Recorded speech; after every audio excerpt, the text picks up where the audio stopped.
Chapter 759. The entire palace instantly fell deathly silent. Everyone stared at the wooden golem with wide eyes, and for a split second, they felt as if the invincible war god had returned. However, the person in the wooden golem was Yuri, not Alex, so how could he dare to challenge Slog? Wasn't that asking for defeat? Slog also faltered slightly upon seeing this. When the wooden golem extended its finger, he almost fell to his knees. However, he quickly came to his senses. Alex was already dead, and the person in the wooden golem was the powerless Yuri. A sense of rage welled up in Slog's heart. He was a deputy general of the Northwestern Military Region, and even though he wasn't all that powerful, if he didn't even dare to accept Yuri's challenge, then he would most likely become a laughingstock in the future, let alone a promotion. Salig turned around and cupped his hands respectfully toward the king as he said, "Your Majesty, since His Highness the Third Prince insists on a duel, I would like to make a bold request to have a duel with His Highness the Third Prince in this palace without using any weapons. Would that be possible?" Everyone turned to the king. Slog had accepted the Third Prince's challenge, and only the king could decide whether the two of them would accept the duel. Even though Yuri wasn't the king's favorite child, he was still the Third Prince, and not just anyone could bully him. He had already been ridiculed by all of the representatives of the various races for bringing out his wooden box, but the wooden box had been reconstructed into Alex's body. Now, Slog was going to challenge Yuri to a duel, and if Yuri were to lose, then the royal family would be humiliated. Amy looked at the wooden golem with a curious expression. Does Mushroom Head also know how to fight? But that birdman of his can't even fly. How can he defeat Yuri even after transforming into a wooden golem? Could it be that he really is a Gundam? Meg was also quite curious. Even though Yuri was at the height of his youth, he didn't look like an idiot, so he most likely wouldn't do something that would embarrass himself. Little Mushroom Head can run into walls just by walking, yet he dares to challenge someone? What a rare sight. Irina was also quite excited to see what would happen, and she wasn't worried in the slightest. At the end of the day, Yuri was still the Third Prince. Even if Slog were 10 times more courageous, he wouldn't dare to injure Yuri. He couldn't bear the consequences of doing so. "Father, please allow me to battle him." Yuri withdrew the hand that he was pointing at Slog and turned to the king with a determined expression. The king looked at the wooden figure and was a little surprised. His youngest son, who had always been lazy, weak, and cowardly, had shown his courageous side today. After a moment of silence, he nodded and said, "Approved." The attendants swiftly cleared the space in the center of the hall, while the ministers began to discuss in low voices. "General Salig is a 5th-rank knight. Does your highness really want to fight him? Third Highness, you're neither a knight nor a magic caster. Are you trying to wear out General Sorg by wearing this indestructible wooden golem? Now that you mention it, it's possible. Tisk, if only His Highness could be half as hard-working as the first and second princes and not indulge in those dirty tricks, he would be able to do much better." No one believed that Yuri would be able to defeat Slog with the wooden dummy that he had created, and there were many people who were lamenting Yuri's incompetence. The empty space was quickly cleared, and the two sides stood at the center of the space. Even the tall and burly Solag only reached up to the wooden golem's neck, and the slightly raised head made him feel a little uncomfortable. The flames of fury in his heart burned even brighter, and he wanted nothing more than to punch this wooden golem to the ground and shatter its face. "Please get ready, Your Highness and Master Slog. Don't injure anyone," the attendants announced in a loud voice. The commotion in the hall gradually died down, and everyone was staring intently at the two of them. Even though they weren't looking forward to the outcome of the battle, everyone was curious to see how long Yuri would be able to last. Slog twisted his neck, and a cracking sound rang out as he glared at Yuri with bulging eyes. He only needed one attack to take care of this brat. "Please excuse me, Your Highness," Slog roared as he charged toward Yuri like a ferocious bull. Yuri was the Third Prince, after all, so no matter how furious he was, he didn't dare to hurt him in this hall. He was only doing this in order to impress Sean, and he was a general, so he naturally couldn't appear weak. As for Yuri, he was a piece of trash to begin with, so there was no need for him to care about what he thought. Slog was striding forward with an imposing aura, and there was a stark contrast between Yuri, who was still standing there like a wooden stake. The outcome of this battle would most likely be decided in a single strike. Gajeel wore a mocking expression on his face. Regardless of whether it was the third prince of the Roth Empire being defeated by a puny general or Alex's wooden golem being trampled on, these were all scenes that he loved to see. Furthermore, he didn't have to do anything. Go, Mushroom Head. Go for it. Amy cheered for Yuri in a quiet voice. There was a hint of nervousness on her little face, and her focused expression was very adorable. Slog's right hand reached toward the wooden golem's neck, and he leaned to the side as he prepared to suplex Yuri before locking him in place to end this battle. The veins on his muscular arms were bulging. As a fifth-tier knight, his strength was already comparable to that of an Ironhide bull, so dealing with a slow-moving wooden golem was naturally a piece of cake for him. A sinister smile appeared on Slog's face. Even though the person that he could only look up to in the past was nothing more than a wooden block, he was still very excited to be able to defeat him. He could already envision Alex being suplexed by himself. That would definitely be the highlight of his life. Some of the female guests had already covered their eyes. Alex had once been the dream lover of many women. Even though he was only a wooden golem, they didn't want to see him being taken down. A cold smile appeared on Sean's face. He was now rather curious as to whether Alex would also be trampled on like a wooden golem after he was found. Would he be challenged by ants who had once only been able to look up to him? That was going to be very interesting. Everyone was waiting for Yuri's wooden puppet to be knocked down by a single blow, and then Solar would be the winner of this duel. However, right at this moment, the immobile wooden golem suddenly raised its right hand, and its movements were no longer sluggish. A crisp crack rang out as it latched onto Slog's wrist like a bolt of lightning. It then spun around in a fluid motion and threw Slog forward with a perfect combination of arms and waist. Slog's massive body flew through the air in a graceful arc before being viciously slammed into the ground. Chapter 760. No. Meg and Crassus rose to their feet almost in unison, and both of them were appraising Yuri with a dangerous look in their eyes. Yuri immediately felt a chill run down his spine, and reflexively took a couple of steps back. These two looked so terrifying, even more so than Irina. All of the officials also turned to look at Amy, who was in Meg's arms, with contemplative looks on their faces. This little girl was still very young, but with her insane aptitude, she was destined to become one of the most powerful beings on the Norland continent in the future. Furthermore, she was already so adorable and exquisite at this age, and she was definitely going to be a great beauty when she grew up. The third prince didn't appear to be very bright, but it appeared that he was very smart. However, she was a half-elf, after all. The biggest question was whether the king would agree to let the third prince take a half-elf as his wife. Of course, it appeared that Meg and Crassus weren't going to let this go. Meg could be ignored, but Crassus' identity couldn't be ignored. Even though it was said that he had already left the Magus Tower and was going to settle down in Chaos City, he didn't say that he was going to leave the Roth Empire. If he didn't want to betroth his disciple to the third prince, then even the king would have to carefully consider the pros and cons. Is that not a good thing? This big head dares to set his sights on Amy. He should be chopped up and thrown into the moat to feed the fishes. Meg glowered at Yuri with a cold expression. No one in this world could take Amy away from him. Otherwise, they would all die. Crassus was also glaring at Yuri with a cold expression. How dare you set your sights on my disciple? Do you think you're worthy of my disciple? Is there anyone in this world who's worthy of my disciple? Why are you being so mean? I'm just worried that big sister Irina wants me to marry her daughter, so I'm just trying to find some idiot. This little idiot is a little dumb, but she's still quite pleasing to the eye. Yuri thought to himself as he looked at the menacing Meg and Crassus. Could it be that this brat took what I said back then for real? How does he know that Amy is my daughter? Irina looked at Yuri with a perplexed expression.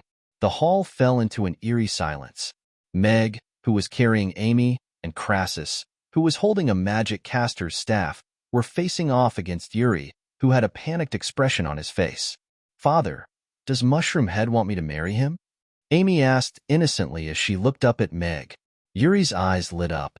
If the little fool agreed, it would be useless even if the big fool and the scary Grandpa Crassus disagreed. Yes. Meg looked at Amy and nodded with a slightly complicated expression. He was just about to instill in her some thoughts of resisting arranged marriages and puppy love. Amy was already looking at Yuri with a serious expression as she said, I don't think I'm worthy of your big head. Besides, I can open my own umbrella when I go out. Poochie. The hall fell silent for a while before someone finally couldn't help but burst into laughter. My God, this little girl is way too adorable. She has such a venomous mouth, but she's still so adorable. Could it be that His Highness' head is already strong enough to shelter someone from the wind and rain? A joyous atmosphere began to spread throughout the hall, especially at the sight of Amy's serious expression. She was clearly saying such hurtful words, but it made him feel as if he was the one holding her in his arms. This was a very interesting feeling. I. Yuri's mouth also gaped open as he looked at Amy and rubbed his own head. It was indeed a little big, but he still had to open an umbrella when it rained. I didn't think that even a prodigy like me would be rejected. Yuri shook his head in disappointment at the sight of Amy's serious expression. It wasn't that he felt sorry for Amy, but rather that there were still people in this world who couldn't see his talent and only saw his head. Is there anything wrong with having a big head? Is that something I can decide? Yuri sighed. He still felt a little dejected from being rejected. You really are my daughter. Irina nodded in satisfaction. As expected of my daughter. Meg was suddenly very gratified as he patted Amy's head with a smile. As long as Amy didn't agree, then everything would be easy to handle. I'm going to marry Father. Father is the best, Amy whispered into Meg's ear. Little girl. Meg's heart was filled with warmth. She was still young, so she didn't know anything about marriage or love. However, she knew who was the best for her, and she wanted to stay by his side for the rest of her life. This feeling of being trusted and relied on touched the softest part of his heart. In the face of 3 consecutive rejections, everyone turned their attention back to the king. The final outcome of this matter still depended on the king's decision. Meg looked into the king's eyes with a determined expression. Your Majesty, please forgive me for my rudeness, but my daughter is not even 4 years old yet. She's still at the age where she's just learning how to speak and how to walk, so she's not suitable to talk about marriage. Yeah. Amy blinked her eyes before singing a line in her baby voice. Crassus also chimed in with a serious expression. Your Majesty, this disciple of mine has only just started learning magic from me. She won't be able to become a master for at least 8 to 10 years, so she doesn't have the time to play wood carving with the third prince. The king looked at Meg and Crassus before turning to Yuri. Yuri, do you really like this little girl? Yuri crossed his arms in front of his chest with a proud expression. I don't like her anymore. I only like people who like me, and those who don't like me don't deserve to be liked by me. Unless she also likes me, he added. How could there be an idiot like that? Amy asked with a curious expression. Yuri was immediately dejected as he turned to the king in a dejected manner. Father, I don't want this reward. I'll ask you for it next time when I think of something. A hint of disappointment flashed through the king's eyes, but he still nodded in the end. All right, in that case, I'll give you anything you want. Josh and Sean both heaved a sigh of relief in unison, and their wariness toward Yuri was also significantly reduced. An idiot was still an idiot, after all. He couldn't even grasp the opportunity presented to him. Master Crassus, Mr. Meg, please take a seat. Please don't take Yuri's rudeness to heart.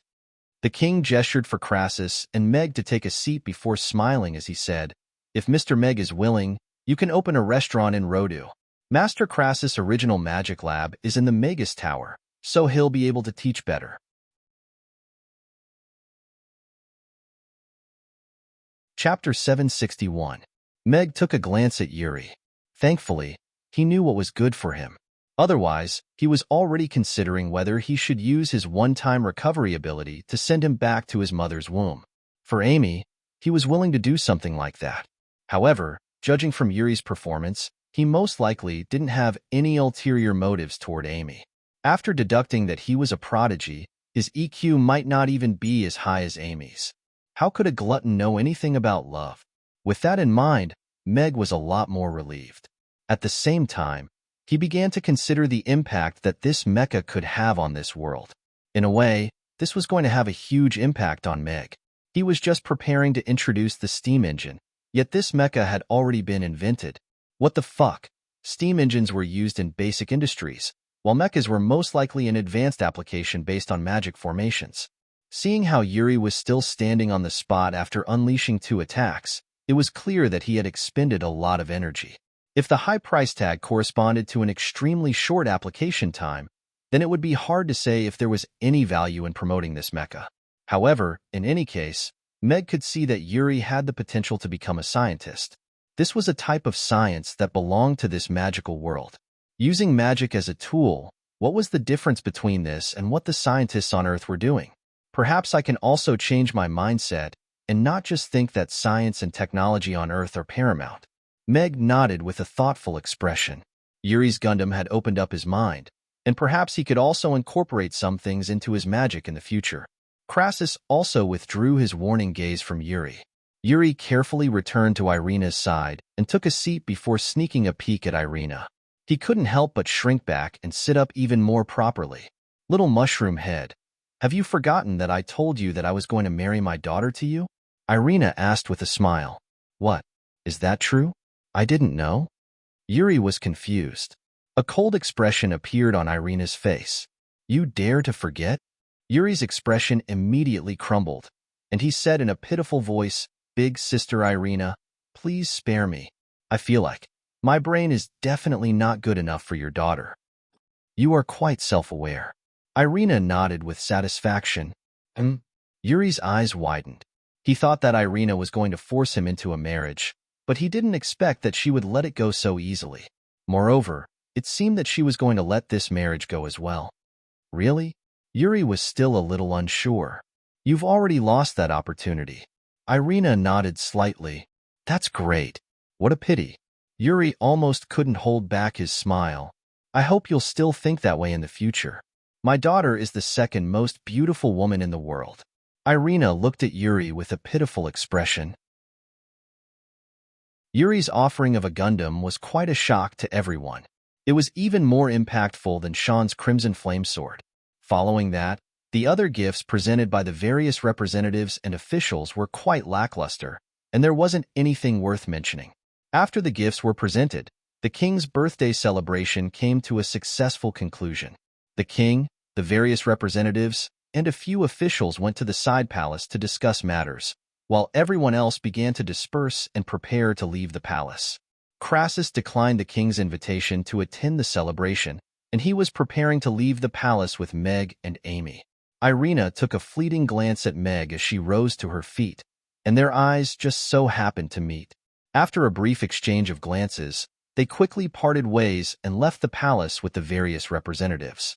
Father, will we be able to see big sister Irina again? Amy asked with a concerned expression as she wrapped her arms around Meg's shoulder. Meg nodded with certainty.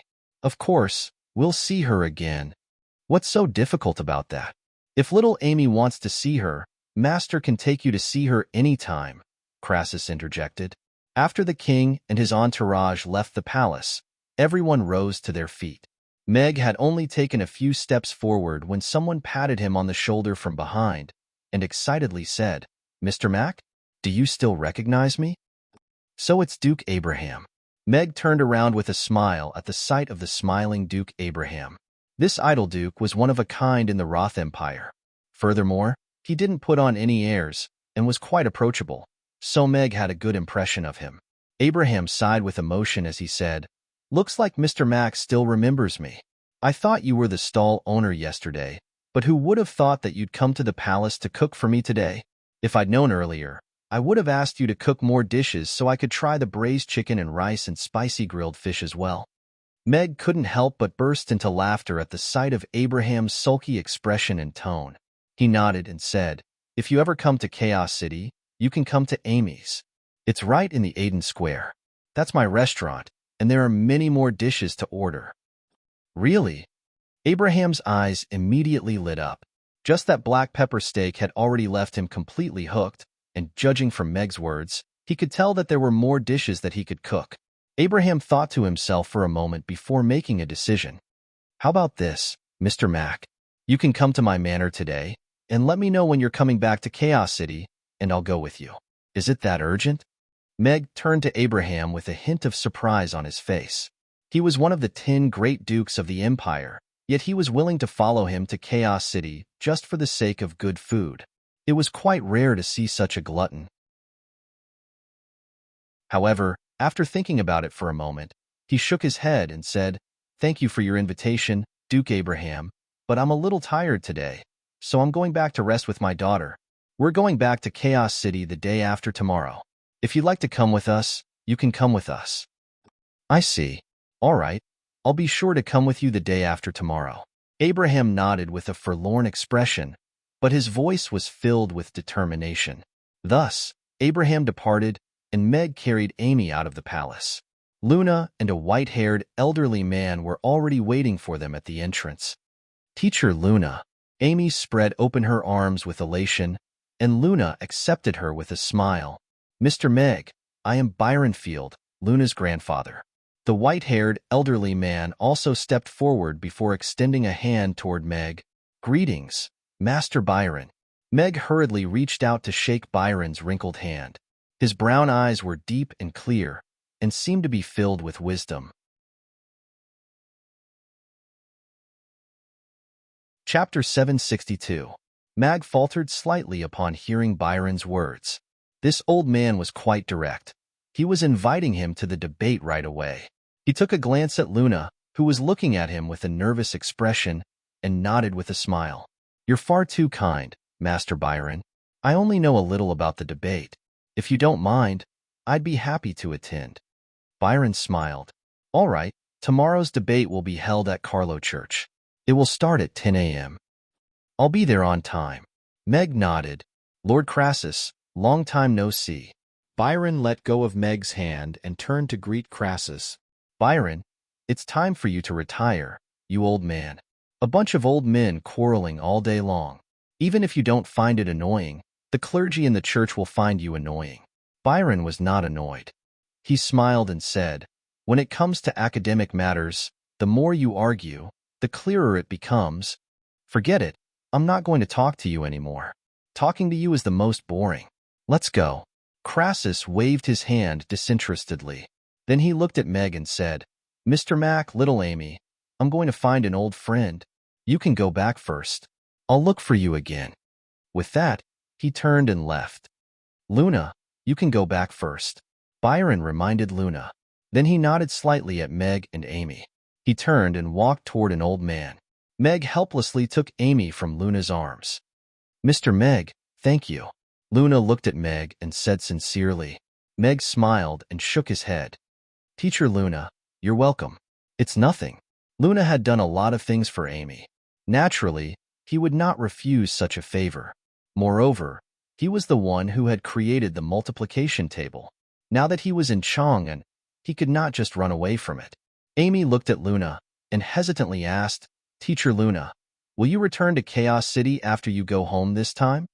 "Of course, Teacher Luna took 5 days off and will be going back with Amy the day after tomorrow," Luna said in shock. "Really?" Amy's eyes immediately lit up, but she shook her head after some thought. "But Teacher Luna's home is here. Your parents are also here. If you go to Chaos City, you won't be able to see them." Luna's heart warmed. She pinched Amy's cheek with a smile and shook her head as she said, "It's all right. I'm an adult now. Chaos City is under the care of you little cuties. I can't bear to leave." Amy nodded and seriously said, "Also, if Teacher Luna misses home, I can lend you my father. He's super warm, so you won't feel lonely." Luna looked up at Meg and blushed slightly. She nodded with a smile and said, "Sure. No, I have to stand my ground."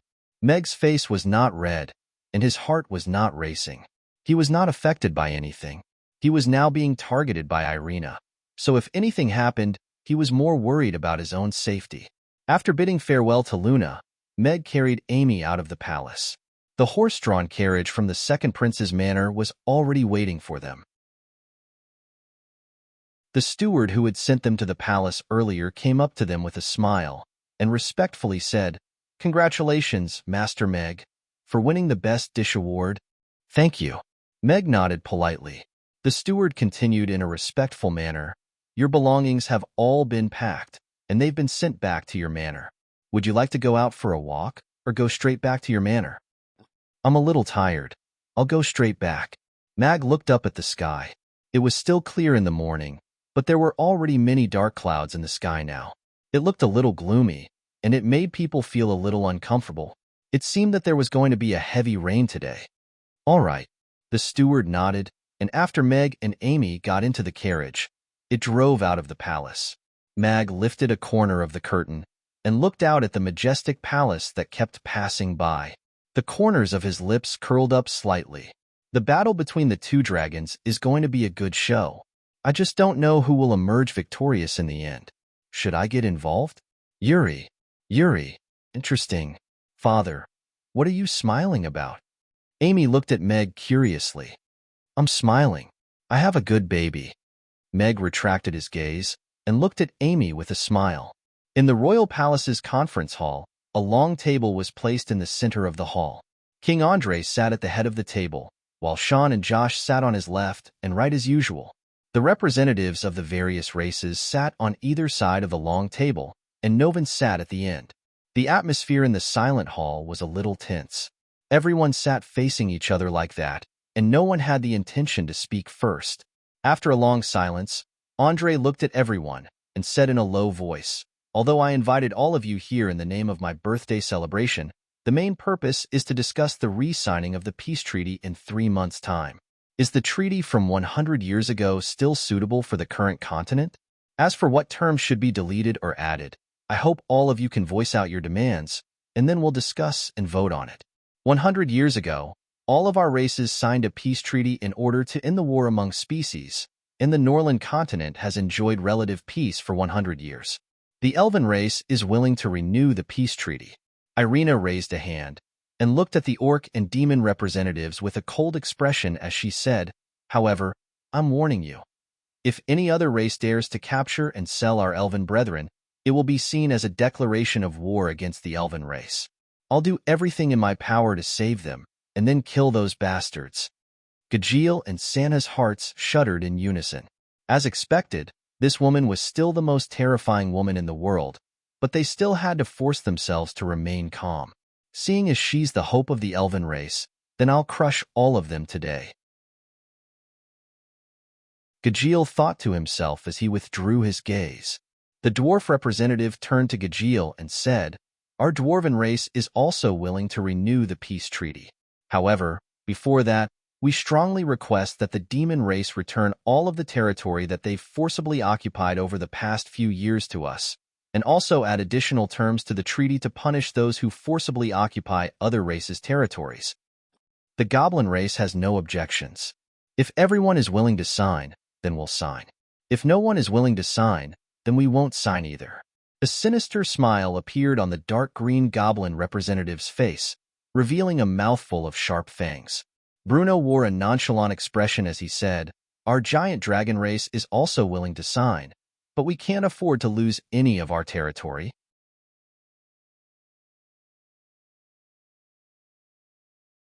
Chapter 763. The palace banquet this time is really unexpected. I didn't think that someone would be able to snatch the Best Dish Award from Master Bellman. Shouldn't the chef who won the Best Dish Award be the one who refused His Majesty's invitation and gave up on the position of assistant manager of the royal kitchen? Is there something wrong with that guy's head? How could he give up on such an opportunity? Once Bellman leaves in a few years, he'll become the manager of the royal kitchen. In the dining hall, the chefs who had yet to disperse were chatting softly among themselves as they packed up their things. Even though they didn't manage to win the Best Dish Award as usual, compared to the past, there were many more things that could be talked about in the circle of chefs for an entire year. That chef by the name of Meg was like a dark horse who had completely stirred up the waters of the royal kitchen. Legends about him would most likely continue to linger for many years to come. That guy must know that he's no match for Master, so he didn't dare to enter the royal kitchen, the chubby chef beside Bellman said with a confident expression. However, none of the disciples around Bellman echoed his words. Instead, complex and dejected expressions appeared on their faces. A young man looked at Bellman, who was tidying up his tools, and asked in a timid manner, "Master, what do you think of this?" Bellman slowly closed the lid of the box, and a smile appeared on his face as he looked at the sky. He's a true chef. Opening a restaurant is such a wonderful thing. There are so many customers coming and going every day. Perhaps that's the true reason why he's able to create so many different dishes. Father, what do we need to do today? Meg and Amy returned to the second prince's manor, and Amy immediately turned to Meg with an expectant look on her face. Meg thought about it for a moment before replying with a smile, "There's nothing else that needs to be done today. Amy, why don't you accompany me to make ice cream cake?" Ice cream cake? Amy turned to Meg with a perplexed expression. Wasn't ice cream just ice cream? What was a cake? Let's go. You'll find out soon enough. Meg picked her up with a smile, and then asked the butler to move all the things back and help him arrange a separate and clean little kitchen. The butler naturally wasn't aware of what had happened in the palace, but he knew that Meg had won the Best Dish award and had also been personally rewarded by His Majesty. He was the second prince and even His Majesty's favorite chef, so he naturally had to curry favor with him. So he immediately went to make arrangements for Meg's request. News of Meg receiving the Best Dish award quickly spread to the kitchen in the second prince's manor, and it naturally created quite a stir. This chef from Chaos City had actually ascended to the throne that all of the chefs in the Roth Empire wanted to ascend to, and they were still doubting his culinary skills prior to this. On this day, the name Meg spread throughout the world of chefs. Even though he still wasn't the #1 chef in the world, he was already beginning to make a name for himself. Everyone knew that an incredible chef had appeared in Chaos City, and even the king of the Roth Empire was full of praise for him. Meg was still quite concerned about these false accolades. After all, the main objective of the system was to make him the god of cookery, and then make all of the chefs come to him to punish him. Meg had already seen through this little trick, but he just didn't want to expose it. What he had to do was very simple.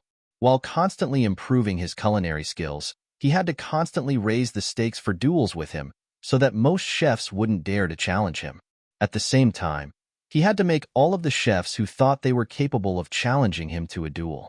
Meg was confident that there wouldn't be many chefs on the Norland continent who would challenge him to a duel in no time.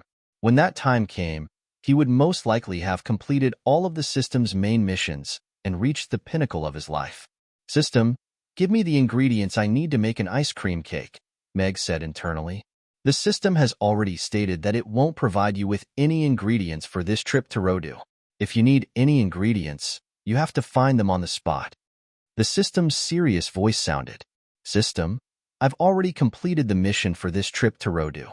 The restrictions you mentioned earlier are within the scope of the mission, and I'm asking for ingredients for myself. Is there any connection between the two?" Meg pursed his lips with a question of his own. Well, the system hesitated. "I earned 1,000 dragon coins today, but I don't know how to spend them. There seems to be a lot of good stuff to buy in Rodu. How about?" Meg was a little conflicted. "Ding. The ingredients you need have been prepared and have been sent to the first level of the cabinet. If there's anything you need, please feel free to let me know. The system will provide you with the best service." The system's gentle voice sounded, and an image of a smiling stewardess appeared in Rodu's mind. "Do you think your voice is worthy of this image?" Meg couldn't help but roll his eyes. He opened the cabinet to find that all types of ingredients were indeed available. As he loaded the ingredients into the ice cream cake machine, he asked internally, "System, do you know how to make Gundam?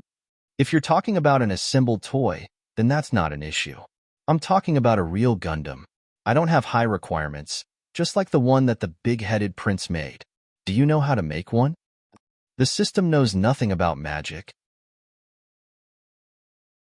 "I'm unable to learn such non-scientific things, so I can't make those wooden dolls that the big-headed prince made. You're a system created by the heavenly Tao, but you can't even compare to a big-headed prince?" Meg was a little disdainful. "Who says the system can't compare to him? That's just a one-time use toy made from wood. Every time I replace a crystal, I can only throw 2 punches. It's expensive to make, but it doesn't have much practical effect. The system disdains making things like that. The system's voice was tinged with disdain. You make it sound like you can make something better. Meg was also disdainful. Isn't that to be expected? Micronucleus power coupled with phase transfer armor and a railgun. If you encounter a wooden doll like that, you only need 1 shot to take care of it. The system was extremely unconvinced. Holy shit. System, you can really make this thing?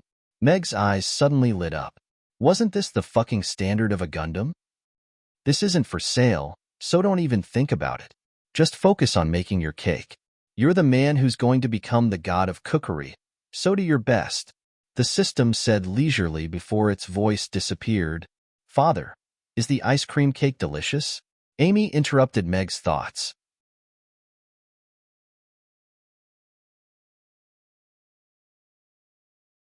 Chapter 764. This palace banquet is really unexpected. I didn't think that someone would be able to snatch the Best Dish award from Grandmaster Bellman. Shouldn't the chef who won the Best Dish award be the one who refused His Majesty's invitation and gave up on the position of assistant manager of the royal kitchen? Is there something wrong with that guy's head? How could he give up on such an opportunity? Once Bellman leaves in a few years, he'll become the manager of the royal kitchen. In the royal kitchen, the chefs who had yet to leave were chatting among themselves as they tidied up their things. Even though they didn't win the Best Dish award as usual, compared to the past banquets, there were a lot more chefs who would talk about it for an entire year. That chef by the name of Meg was like a dark horse who had completely stirred up the waters of the royal kitchen. Legends about him would most likely continue to linger for many years to come. That guy must know that he's no match for Master, so he didn't dare to enter the royal kitchen, the chubby chef beside Bellman said with a confident expression. However, none of the disciples around Bellman echoed his words. Instead, complex and dejected expressions appeared on their faces. A young boy looked at Bellman, who was tidying up his tools, and asked in a timid manner, "Master, what do you think of this?" Bellman slowly closed the lid of the box, and a smile appeared on his face as he looked at the sky. He's a true chef. Opening a restaurant is such a wonderful thing. There are so many customers coming and going every day. Perhaps this is the true reason why he's able to create so many different dishes. Father, what do we need to do today? Meg and Amy returned to the second prince's manor, and Amy immediately turned to Meg with an expectant look on her face. Meg thought about it for a moment before replying with a smile. There's nothing else to do today, so Amy, why don't you accompany me to make some ice cream cake? Ice cream cake? Amy looked at Meg with a perplexed expression. Wasn't ice cream just ice cream? What was a cake? Let's go. You'll find out soon enough. Meg smiled as he carried Amy in his arms. Then, he asked the housekeeper to move everything back and arrange a small, clean kitchen for him. The steward didn't know what had happened in the main hall, but he knew that Meg had won the best dish in the palace banquet and was even rewarded by His Majesty. He was the second prince and even His Majesty's favorite chef, so naturally, he had to curry favor with him. He immediately went to make arrangements according to Meg's request. The news of Meg winning the Best Dish award quickly spread to the kitchen of the second prince's residence. Naturally, it caused quite a commotion. This chef from Chaos City had actually ascended to the throne that all of the chefs in the Roth Empire wanted to attain, and they were still doubting his culinary skills prior to this. On this day, the name Meg spread throughout the world of chefs. Even though he still wasn't the #1 chef in the world, he was already beginning to make a name for himself. Everyone knew that an incredible chef had appeared in Chaos City, and even the king of the Roth Empire was full of praise for him. Meg was still quite concerned about these false accolades. After all, the main objective of the system was to portray him as the god of cookery. Then, all of the chefs would come looking for him to punish him. Meg had already seen through this little trick, but he just didn't want to expose it. What he had to do was very simple. As he continued to improve his culinary skills, he also had to raise the stakes for duels with him so that most chefs wouldn't dare to challenge him. At the same time, He had to make all of the chefs who thought that they were capable of challenging him to a duel would have to consider the price that they would have to pay. Meg was confident that very few chefs on the Norland continent would be willing to challenge him to a duel soon. When that time came, he would have completed all of the main missions given by the system and reached the pinnacle of his life. System, give me the ingredients I need to make an ice cream cake, Meg said internally. The system has already stated that it won't provide you with any ingredients for this trip to Rendezvous. If you need any ingredients, you have to find them on the spot. The system's serious voice sounded. System, I've already completed the mission for this trip to Rendezvous. The restrictions you mentioned earlier are within the scope of the mission, and the ingredients I need are for myself. Is there any connection between the two? Meg pursed his lips with a question of his own. Well, the system hesitated. I earned 1,000 dragon coins today, but I don't know how to spend them. There seems to be a lot of good stuff to buy in Rendezvous. How about? Meg was a little conflicted. Ding. The ingredients you need have been prepared and have been sent to the first level of the cabinet. If there's anything you need, please feel free to let me know. The system will provide you with the best service. The system's gentle voice sounded, and an image of a smiling stewardess appeared in Rodu's mind. Do you think your voice is worthy of this image? Meg couldn't help but roll his eyes. He opened the cabinet to find that all types of ingredients were indeed available. As he loaded the ingredients into the ice cream cake machine, he asked internally, System, can you make Gundam? If you're talking about a jigsaw toy, then of course I can make one. I'm talking about a real Gundam. I don't ask for much, just like the one that the big-headed prince made. Can you do it? The system knows nothing about magic. I can't learn anything that's not scientific, so I can't make the wooden figurines that the big-headed prince made. You're a system created by the heavenly Tao, and you can't even compare to a big-headed prince? Meg was a little disdainful. Who says the system can't compare to him? That's just a one-time use toy made from wood. Every time I replace a crystal, I can only throw 2 punches. It's expensive to make, but it doesn't have much practical effect. The system disdains making things like that. The system's voice was tinged with disdain. You make it sound like you can make something better. Meg was also disdainful. Isn't that to be expected? Micronucleus power coupled with phase transfer armor and a railgun.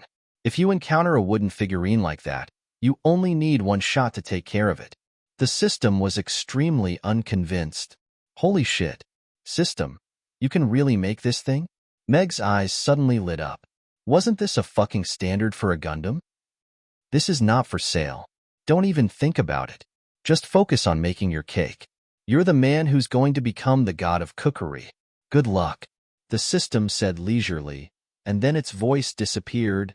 Father, is the ice cream cake delicious? Amy interrupted Meg's thoughts.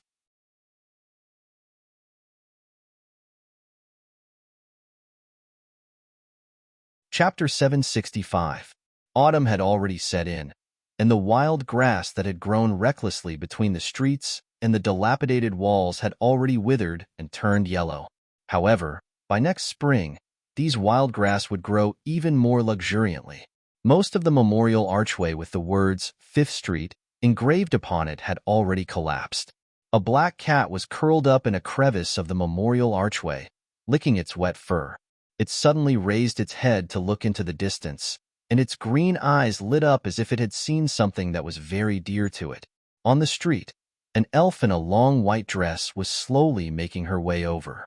The torrential rain falling upon her body seemed to have suddenly become gentle, and the faint golden light emanating from her body seemed to possess some kind of mystical power.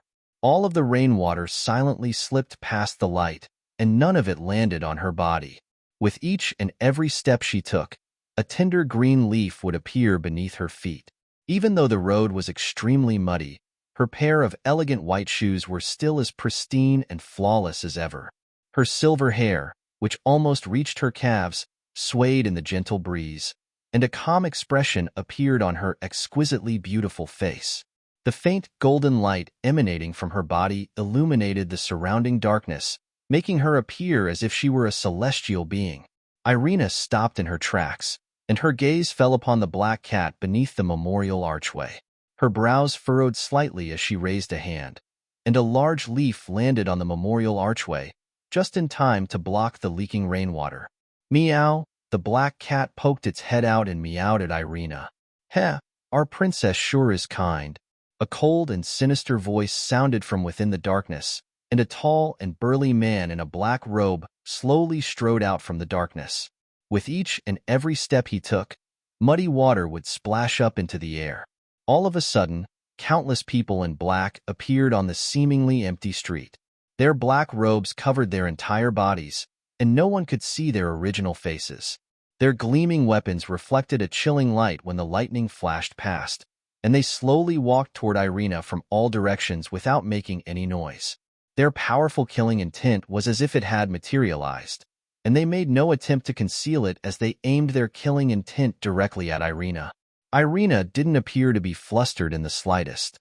She looked on calmly at the approaching black-robed man, and a mocking smile appeared on her face as she said, "Do you think this rag can hide your ugly face, Gajeel?" The black-robed man stopped in his tracks as he looked at Irina with a smile, and said, "What does that have to do with anything? It's enough as long as my face is covered."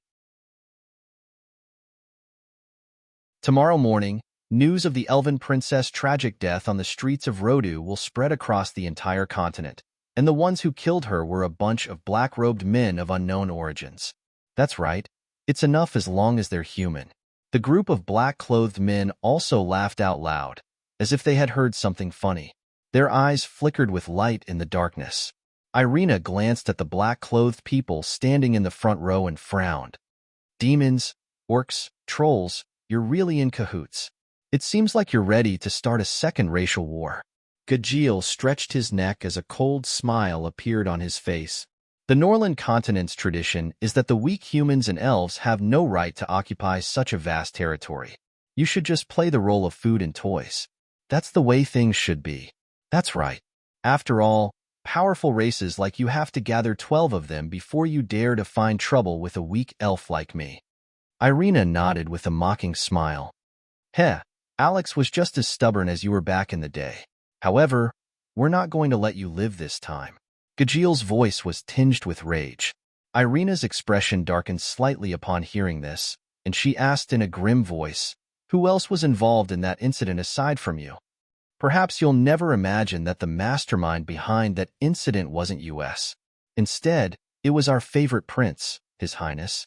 However, what he wanted to do was exactly the same as what we wanted to do. So we willingly sacrificed ourselves for him and got rid of Alex." Gajeel's voice was tinged with excitement, and even his hand was trembling slightly. So it really was him. Irina wasn't all that surprised, but at the very least, this confirmed her suspicions. Thinking back to the letters that Josh had written to her regarding the search for Meg and Amy, the disgust in her heart intensified. Of course, Josh will also be blamed for what happened today, and will announce it to the world along with what happened 3 years ago. His reputation will be completely destroyed, and the alliance between humans and elves will cease to exist. It's a pity that you won't get the chance to witness a true golden age. Slaughter is such a fun thing to do. The Norland continent has been silent for over 100 years, and it's time for a reshuffle. Weak races should prostrate themselves on the ground, while we stand at the top of the entire continent. Gajeel's voice was filled with madness, and his red eyes were like 2 balls of flames in the darkness. "Looks like Josh has also fallen out with you too." A contemplative look appeared on Irina's face. Humans have always been so short-sighted. They'll do anything to achieve their goals, but they'll never consider their own race, Gajeel said with a smile. "Looks like you're working with someone else this time." Irina's eyes narrowed slightly, as if she had already figured out something. "You don't need to know that." "I'm worried that I'm going to die from talking too much to you, so you can go and die." Gajeel raised his left hand before swiping it downward. The rainwater was sliced in half, and several tins of sharp arrows hurtled toward them from the distance. The sharp arrowheads were covered in green venom. An orc rushed toward them in large strides, and his body abruptly grew taller. His bulging muscles threatened to burst open his loose black robe, and he raised a massive iron staff that was as thick as an arm above his head before bringing it crashing down toward Irina. Countless vines suddenly erupted from the ground before binding around Irina's legs and body. Some of them transformed into poisonous tongues and sharp spikes that hurtled toward Irina in a frenzy. Ding! A notification sounded from the freezer, and Meg and Amy's eyes lit up in unison. Father, Father, it's done. The ice cream cake is done. Amy, who had a speck of white cream on her nose, clapped her little hands in elation. This was the dish she had been waiting for the longest time, but she was confident that it would be an extremely delicious dish. All right, let me take out the strawberry ice cream cake, Meg said with a smile as he pulled open the freezer's door. Ding! Important notification. Would you like to purchase emergency information for a fee? Right at this moment, the system's voice sounded in Meg's mind. System, have you gone crazy from thinking about money? You're even selling emergency information? Meg pursed his lips in disdain. Amy was right in front of him, so what emergency information could she possibly have? The elven princess is in danger. Death rate, 100%.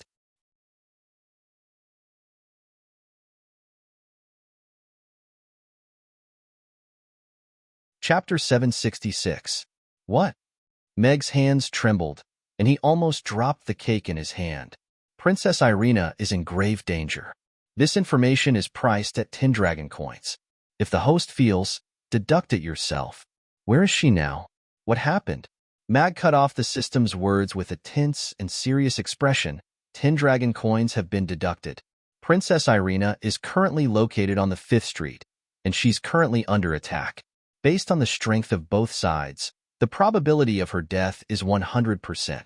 The system's elated voice sounded. The 5th Street? Meg's heart jolted upon hearing this. He was naturally no stranger to this place. On that rainy night 3 years ago, Alex had been surrounded and killed there. The memory of that night flashed through his mind. And now, Irina was also being attacked on the 2nd Street. Was the incident from 3 years ago going to repeat itself? Meg's heart began to race. It smells so good. There's a cake wrapped in ice cream, and there are cute little strawberries on top. It looks so delicious. Amy looked at the ice cream cake in Meg's hand with elation on her face. Meg placed the cake on the table before turning to Amy with a serious expression. Amy, I have something very important to attend to, but I can't let anyone know about it. Stay here and eat your cake, then use magic to conjure up another father like last time. He'll stay here and eat the cake with you, all right? Amy looked at the anxious Meg. This was the first time she had seen such an expression on her father's face. Even though she didn't know what it was, she knew that it had to be something very important. She nodded obediently and said, All right, go ahead, father. Amy will stay here and wait for you to come back. He waved his wand, and a Meg appeared beside Meg. Even the clothes he was wearing were identical, and there was a smile on his face. Good girl. Meg glanced at the Meg that was created by magic. If he didn't enter the room, he would be able to pass off as the real Meg. He reached out his hand and closed the window halfway. Then, he opened the door and looked around. After that, he dashed out of the room and nimbly flipped over the courtyard wall. After jumping over several high walls, he successfully left the second prince's residence. Heavy rain poured down, hitting his face painfully. Not a single pedestrian could be seen on the pitch-black street. System, I want to use that opportunity. Meg wiped the water off his face and ran in a certain direction. At the same time, he said calmly in his heart, Host, there is only one chance to return to your peak state. This may be your only chance to save your life. Are you sure you want to use it now? The system asked seriously. If one day, Amy finds out that I had a chance to save her mother, but gave it up because I wanted to save my own life, she'll definitely hate me. A gentle smile appeared on Meg's face as he said, I told her that I was going to bring her mother back. Why would I lie to her? It's not like it's you. The system was silent for a moment before issuing a stern warning. Host, please prepare yourself. You will need 3 seconds to return to your peak state, and the duration will be 10 minutes. Please make sure to return to a safe location before the onset of your feeble state. 3 seconds? Meg was a little surprised by the system's efficiency. However, before Meg had a chance to think any further, a bolt of lightning fell from the sky and struck Meg's body with a resounding boom. That's right, it was a bolt of lightning. Meg had never seen a bolt of lightning of different colors that could be twisted into a single bolt of lightning before crashing down from the sky with such unerring accuracy. Boom! Meg felt as if a bomb had exploded right next to his ear, leaving only a buzzing sound in his ears. Following that, a numbing sensation quickly spread throughout his body. His muscles felt as if they had been forcibly torn apart before being reconstructed amidst the lightning. This process was obviously much more painful than the previous 2 electric shocks. It was even more terrifying than the blood exchange. It was as if all the cells in his body had been reconstructed. This excruciating feeling almost made Meg faint. Ding! Physical peak state has been successfully activated. The 10-minute countdown begins. When the system's voice rang out, Meg felt as if a century had passed. The numbing sensation and pain all over his body disappeared at the same time, causing him to grin a little uncomfortably. It's over? Meg was stunned for a moment. He looked down at his clothes that had completely disappeared from his body and hurriedly covered his private parts with his hands. The torrential rain washed away the black ash left behind by the lightning strike. Meg finally felt the powerful feedback from his body. It was as if there was an endless amount of power wreaking havoc in his body. In front of this power, a 5th-tier strength was as fragile as a baby. So this is the power of a 10th-tier knight at the pinnacle. Meg clenched his fists. He felt as if he could shatter a city wall with a single punch. This was a power that couldn't be explained by science. System, give me a black robe and a mask. I'll put them on.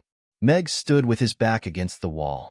He really didn't have the courage to run around naked on the streets of Rendezvous. The black robe has been delivered. The system can provide over 1,000 masks for the host to choose from. Among them, Meg put on a black robe, and a series of strange masks appeared in his mind at the same time. I'll take the 3rd black one. Meg only took a quick glance at it before coming to a decision. Ding! The mask has been delivered. 15 dragon coins have been deducted. Meg pulled the mask from the back of his head to the front, and it fit his face very well. He rushed forward like an arrow and instantly appeared over 100 meters away. Only then did he hear the sound of something hurtling through the air behind him. Hang in there, Irina. You won't be alone this time. Meg didn't stop in the slightest as he rushed toward the 5th Street in the northern part of the city like a ghost. System, do you work in logistics? The system is a gourmet system. Logistics is 100 dragon coins. Logistics is naturally part of the system's job. If the host has left something at home and needs help, the system is more than happy to oblige. It can be delivered within 5 minutes within the Norland continent. The system's voice was filled with a hint of flattery. Give me Alex's sword, Meg said calmly. Host. Logistics is the delivery of goods. The goods must belong to the host. Only then can the system deliver them. However, you're asking the system to steal them. That's against the system's principles and beyond the scope of our services. The system said in a serious voice. System, who's the owner of that sword? Meg Alex. Then who am I? Shin Meg Alex. Seeing as that sword belongs to me, is it still within the logic of logistics for me to ask you to give me something that belongs to me? Meg asked before adding, do it or leave it. I'll do it. The system was silent for a moment before replying in a feeble voice. Your Highness, our scouts have reported that Princess Irina seems to have been attacked on the 2nd Street.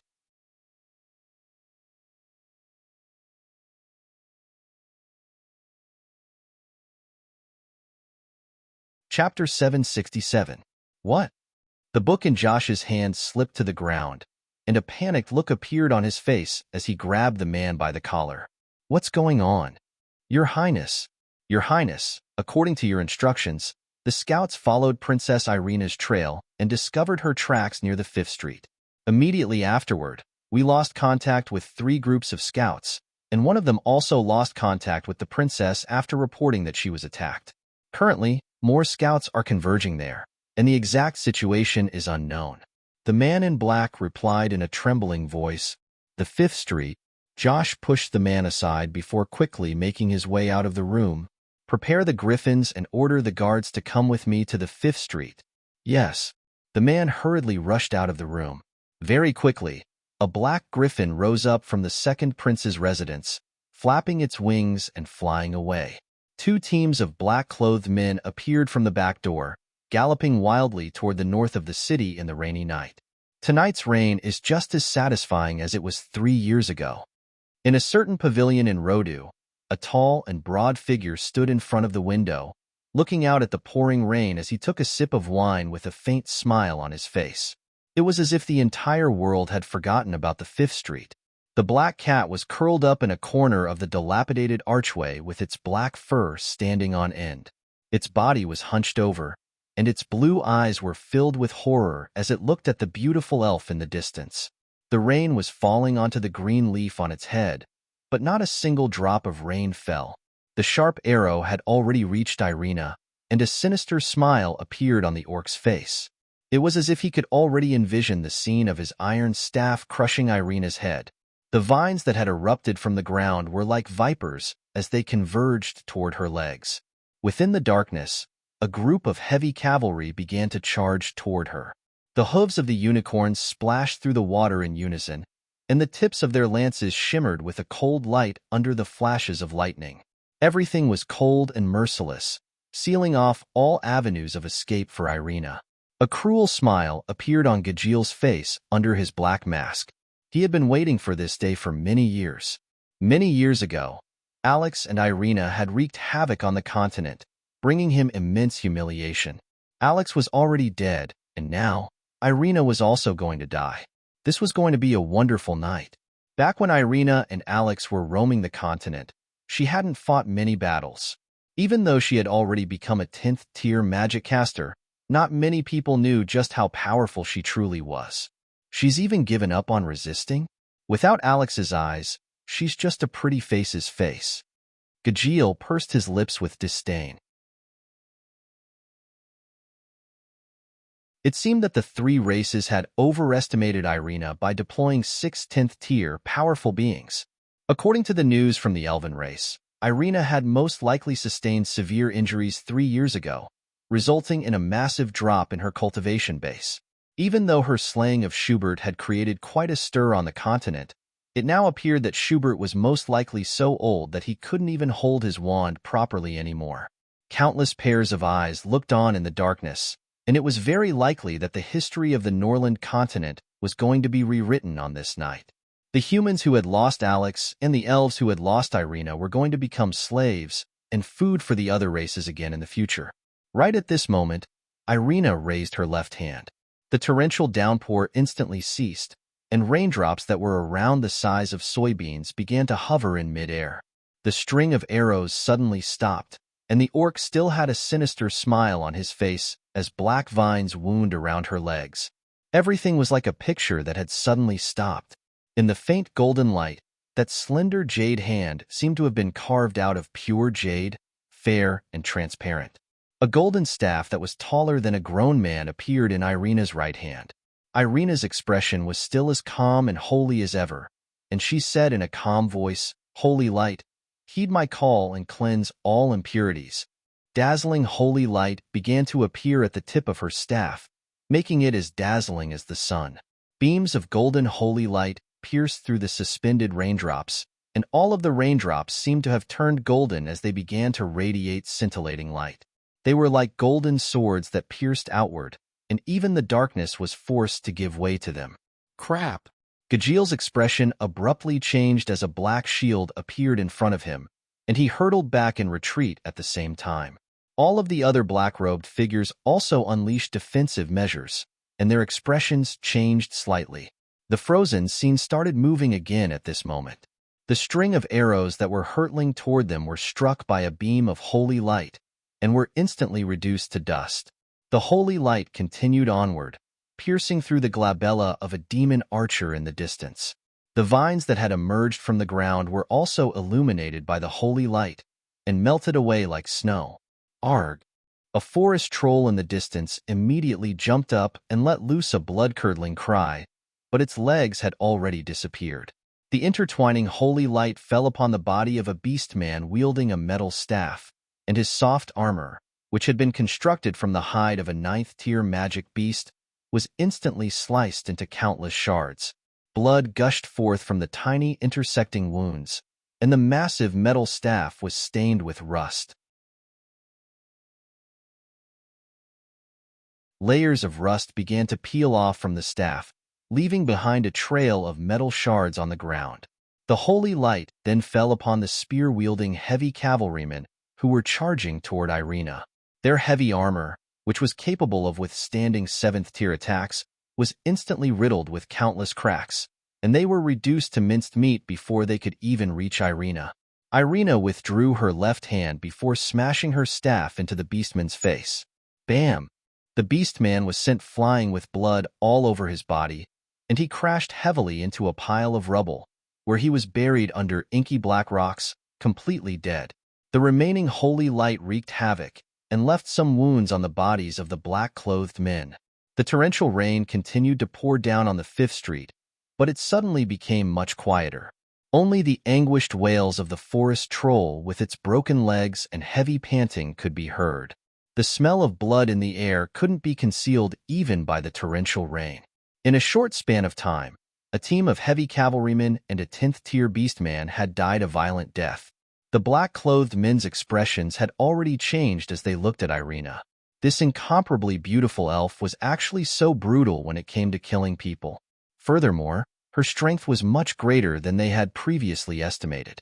Irina smiled with a hint of mockery and said, "You might have misunderstood something. Back then, Alex didn't want me to fight, not because I was too weak, but because I was too heavy-handed, and it was easy for me to kill people. Furthermore, if I wanted to leave, which one of you could stop me? Irina, you've indeed exceeded my expectations. However, even Alex ended up in our hands. Do you think we'll let you leave alive?"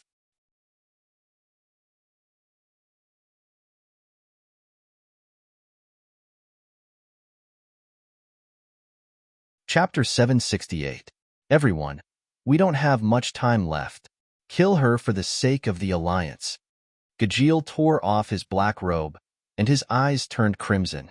His tall and burly body began to swell as a series of black spikes that resembled the fur of a wild boar appeared on his back. The hair on his head also became a series of towering spikes, and he opened his mouth to reveal a pair of sharp fangs. He was like a humanoid wild boar as he charged toward Irina while wielding a massive saber that was close to 2 meters in length. For the Alliance. A forest troll that was over 5 meters tall stood up, and his black robe was instantly torn into countless shreds. Countless tiny black vortexes appeared on his moss-covered body, instantly reducing all of the withered plants to ashes. Almost all of the plants within a radius of several kilometers died as wisps of dark green aura surged into those vortexes.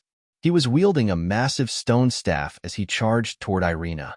The smell of blood is truly intoxicating. The projection of a massive bat appeared behind one of the vampires, and the black-robed man extended a deathly pale hand. He slid his sharp finger across his wrist, and blood gushed forth before falling into a massive magic formation in front of him. He then yelled in a deranged manner, "I offer my blood to the Blood Patriarch, and invite him to descend." Dazzling red light erupted from the blood-stained formation, and all of the blood and flesh on the ground surged toward the formation in a frenzy, as if they were being drawn toward it. The blood began to bubble and bubble, as if it had been heated to a boiling point. A sinister aura proliferated in all directions, and a crimson hand reached out from the center of the formation, following which a headless crimson corpse slowly crawled out of the pool of blood. It paused momentarily before crouching down and searching through the blood formation, upon which it pulled out a bloody head and attached it to its own neck. It then turned toward Irina with its bulging eyes and licked its lips before disappearing on the spot. The remaining beastman let loose an enraged roar as he charged toward Irina with a massive staff in his hand. He transformed into a half-ape man as he ran, and each of his strides covered 5 to 6 meters before crashing to the ground with a resounding boom, leaving a massive crater in the ground. The remaining forest troll pressed its hands and feet into the ground while chanting an incantation. The color of the soil changed from brown to grayish-white, and the power that it had gathered transformed into a green ribbon that fell onto another forest troll that was charging toward Irina. Almost at the exact same moment, the 5th tier powerful beings unleashed attacks on Irina. It's a pity that I didn't tell Amy that I'm her mother. Irina looked at the grayish-black magic formation with a dejected expression. She knew that she wouldn't be able to break through this barrier in a short period of time. At the very least, before the attacks that of the beastman's attacks were, she would be unable to do so. However, he should be able to take good care of her. After all, the food he cooks is so delicious. A smile appeared on Irina's face again. There was probably nothing that made her happier than meeting him again and seeing Amy grow up. Even though it was a little regrettable, she was still going to drag these guys down with her. Irina raised the staff in her hand and chanted in a loud voice, "Holy light, heed my call and purify the filth of this world." Holy light lit up again, and a beam of holy light as thick as an arm shot forward. A mangled crimson figure was forced out of the darkness and exposed to the holy light. Arg! A blood-curdling cry rang out alongside the sizzling sound of corrosion. The blood patriarch that had been summoned was unable to escape from the holy light. It was as if a chain of light had bound him, and no matter how much he struggled, his flesh and blood were being corroded at a rate that was discernible to the naked eye. Arg! No! At the same time, the body of the vampire that had summoned the blood patriarch also began to fester, and he knelt to the ground as he screamed and struggled. Bam! At the same time that Irina released her holy light, Gajiel also appeared before her and swept his 2-meter-long saber toward Irina in an attempt to slice her in half. Irina raised her staff in front of her, but she was still sent flying by the saber before crashing into the dilapidated memorial arch 5 or 6 meters away. Many fine cracks appeared on the boulder behind her, and Irina's face paled as blood trickled down from the corners of her lips. At the same time, the half-ape orc descended from the sky with his staff in hand, crashing down toward Irina. A spell formation lit up beneath Irina's feet, and golden light flashed as she appeared around 10 meters away. Boom! The ruins of the memorial archway turned into a pile of sand and stone. Where the stick landed, there was a huge pit that was several meters deep. Irina stumbled slightly as a stone pillar that was as thick as a water bucket came crashing down toward her again. The 5-meter-tall troll was like a gargantuan Buddha with a pair of grayish-white eyes on its mossy face.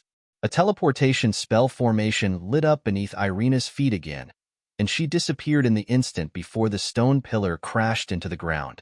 The stone pillar crashed to the ground with a resounding boom, causing the remaining buildings to collapse like a clap of thunder on a rainy night. Golden light flashed again, and Irina appeared above the troll's head. She held her staff with both hands and brought it down viciously upon the troll's head. Bam! A massive crater appeared in the troll's head, and a series of cracks began to spread downward from its head.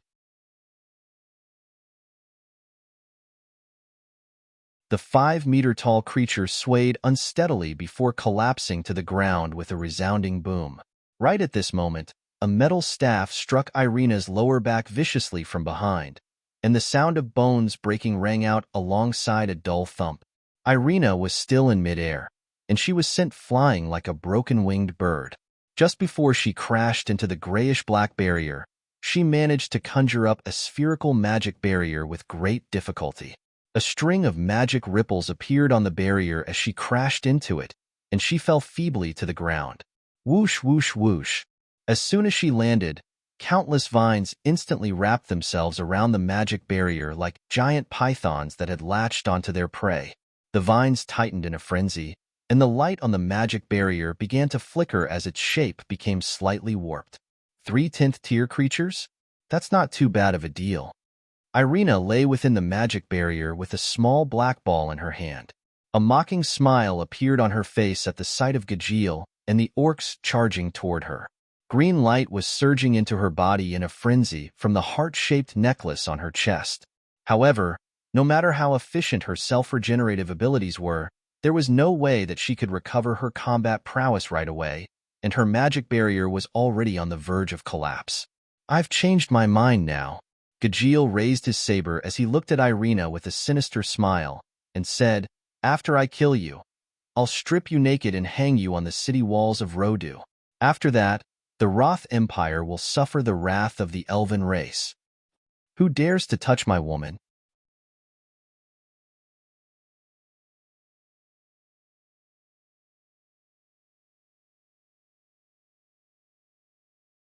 Chapter 769. Ding! A black claymore flew through the air, slicing through all of the vines that had wrapped around the magic barrier before nailing itself firmly to the ground. Tion-do. Gajeel stared at the black claymore and that deep voice, and the horror that had been lurking deep within his heart surged forth like a tidal wave. Madness took hold of his heart, and the hand that was holding his saber began to tremble uncontrollably. Arg! The forest troll immediately withdrew all of its vines and let loose a howl of anguish as it turned toward the street with horror in its eyes.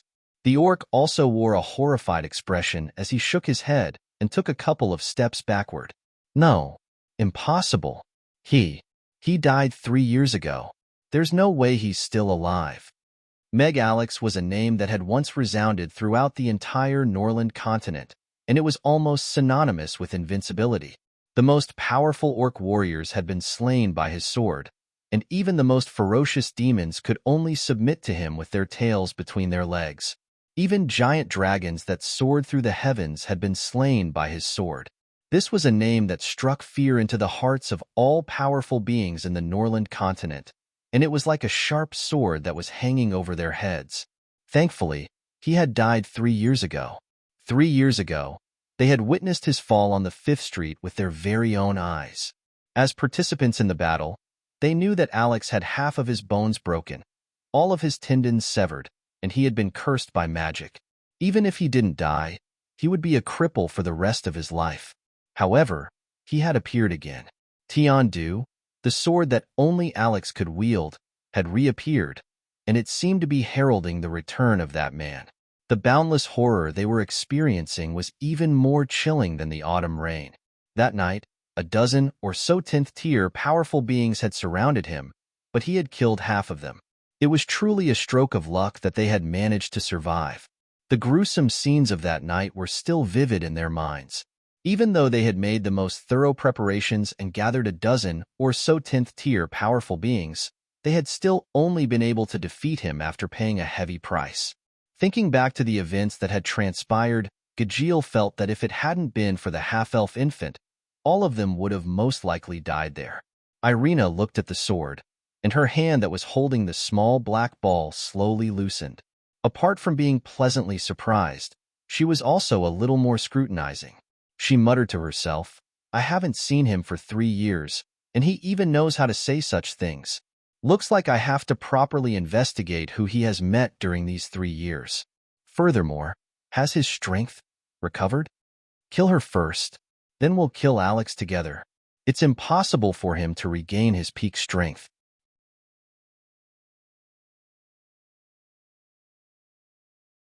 Gajeel did his best to calm himself down as he roared, and he swung his trembling saber toward Irina again. The orc and troll also calmed down. The troll let out a roar, and countless branches turned into glowing spears. The orc's fur suddenly turned bright red, and he madly rushed towards Irina. Even if Alex hadn't died, there was no way that he could have recovered to the peak of his powers.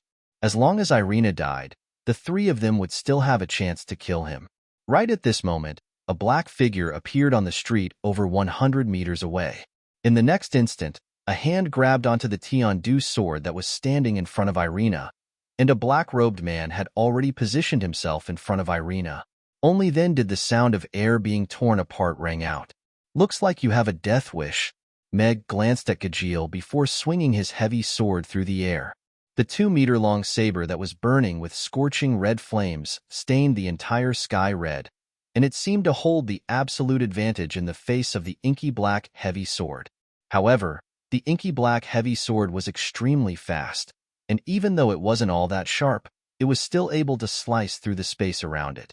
The saber and the sword clashed, and a crisp sound akin to that of metal striking stone rang out. Contrary to Gajil's expectations, the red saber was snapped in half, and a half-meter-long section of it flew through the air before nailing itself onto a wall over 100 meters away. Meanwhile, the remaining half of the saber in Gajil's hand was shattered into countless pieces, and countless cracks appeared on its surface before it fell to the ground. Meg turned to the side and swung his heavy sword through the air. All of the spear-like tree branches that were hurtling toward him were instantly reduced to sawdust, and not a single one of them was able to break through his defenses. "Die, Alex!" The orc that had transformed into a giant red ape let loose an enraged roar, and he leaped high into the air before swinging his staff down toward Alex.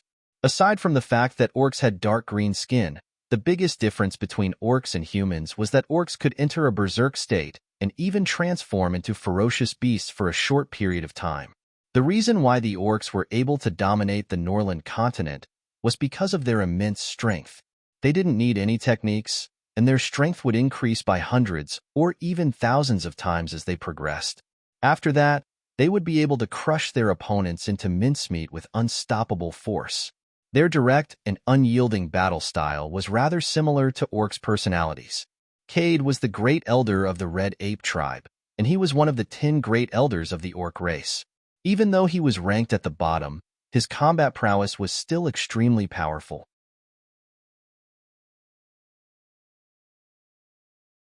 3 years ago, he hadn't witnessed Alex's power in person and had only heard about him from legends. However, on that night, he had witnessed one 10th-tier powerhouse after another being slain by that man. This man, who had been declared to be permanently crippled and had died in a fire, had appeared again. However, he had no choice. Today's mission would determine the future of the entire Red Ape tribe. If he were to die here today, the Red Ape tribe would still remain one of the 10 great tribes for the next 500 years. As such, he could die, but he didn't want to. Cade's black staff was as thick as an arm, leaving a trail of afterimages in its wake. It appeared to be an ordinary staff, but even the air itself seemed to have caved in, creating a series of inky black rifts. There weren't many 10th-tier powerhouses on the Norland continent. If a tribe had a dozen 10th-tier powerhouses, then it could be considered a powerful tribe. Among them, most of them were 5th-tier giant dragons. As such, giant dragons ruled over dragon islands and looked down upon all other tribes. Even the elven race had less than 10 10th-tier magic casters. As for the weakest goblins and dwarves, who focused on forging and construction, they had less than 5 10th-tier powerhouses. 10th-tier powerhouses were widely acknowledged as the pinnacle of power on the Norland continent. This staff strike was Cade's most powerful one, and it was the highest level of berserk state. He had abandoned all flashy techniques and was only left with the purest explosive power. This staff strike seemed to be able to crush the heavens. "Piss off." Meg looked up at Cade before swinging the black heavy sword in his hand through the air. It was also a simple sword strike. There was no sharp tip of the sword, nor was there a sharp blade. Instead, the body of the sword was engraved with ancient patterns, and it flew through the air horizontally. The thick and sturdy staff was bent at a strange angle, and sparks flew in all directions as it was unable to withstand the immense force of the strike.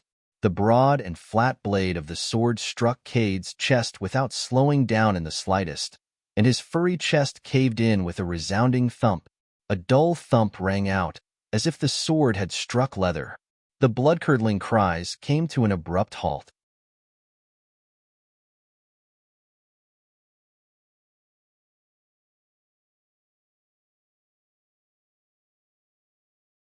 Chapter 770. The royal palace in the storm was like a giant beast lurking in the dark. Lights flickered in the storm and strong winds, and the female servants were struggling to walk along the walls of the corridor, trying their best to maintain the normal operation of the royal palace where the highest authority of the Roth Empire resided. At this moment, on the top floor of the tallest hall in the depths of the palace, a figure was standing by the window, looking toward the north of the city. The oil lamp with a windproof lampshade swayed slightly, reflecting the king's majestic face and the dark shadow behind him. Alex has appeared. Judging from the energy waves, he's probably not any weaker than when he was at his peak. The figure behind him that was completely hidden in the darkness spoke. His hoarse voice couldn't hide his surprise.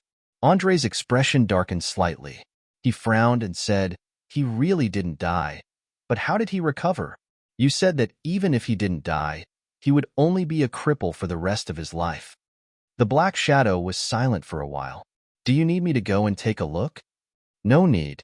If those fools don't have any backup plans, they'll have to swallow the fact that 16th-tier powerhouses died in Rodu. How delightful would that be?" Andre shook his head slightly. The black shadow pondered and said, "But Sean is also involved in this matter. If Alex is indeed still alive and has recovered to his peak state, Josh might also be in trouble." The corners of Andre's mouth curled up as he sneered. They brought this trouble upon themselves.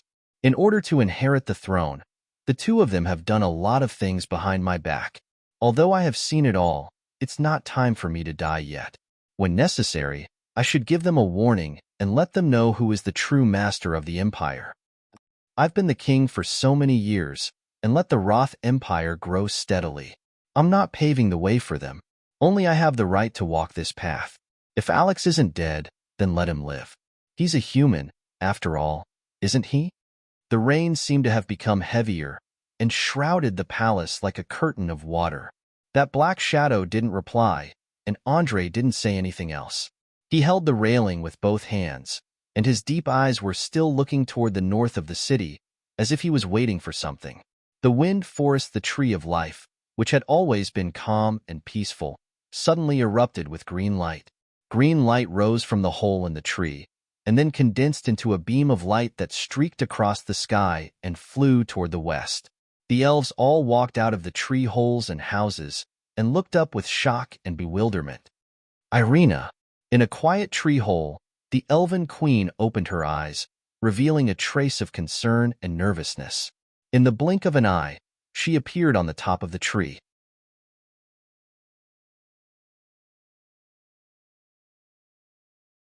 Looking at the wisps of green light rising from the tree of life, her expression was somewhat solemn. How could this be?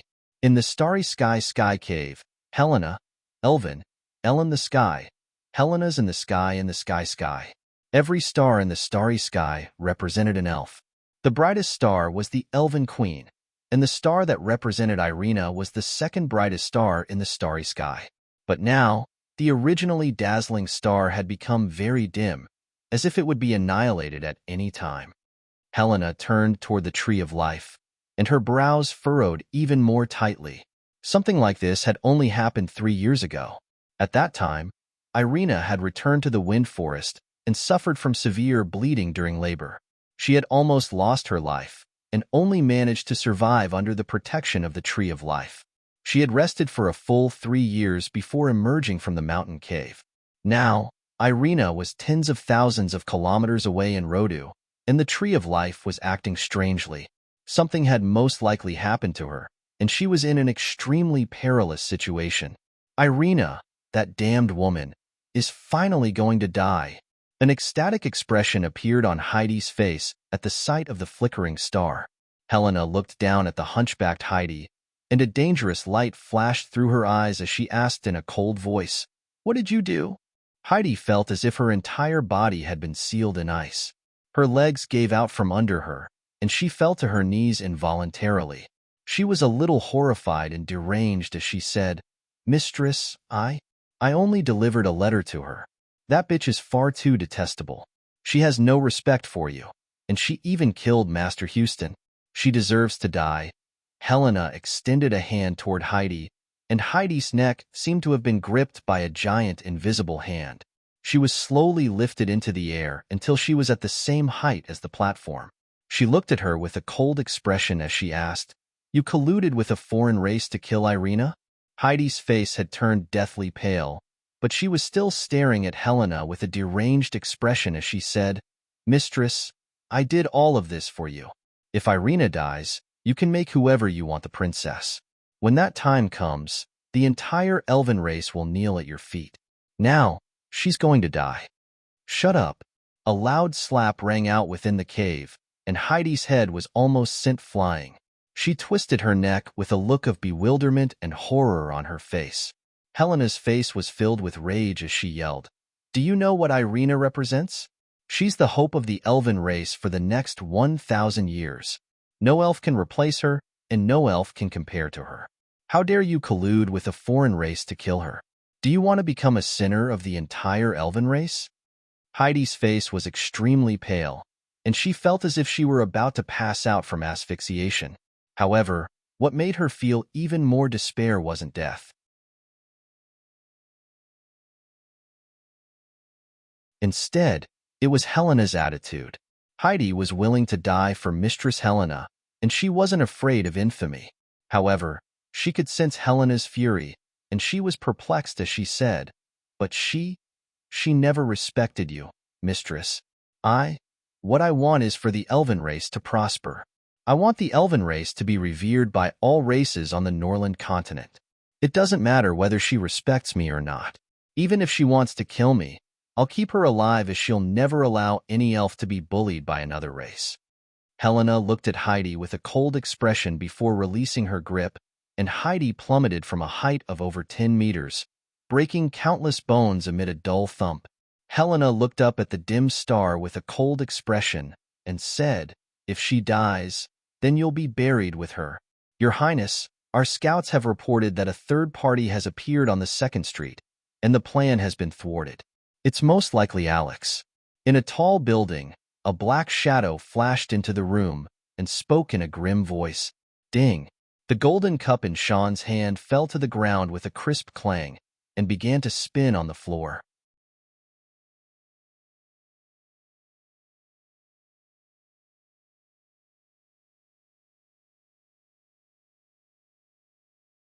Chapter 771.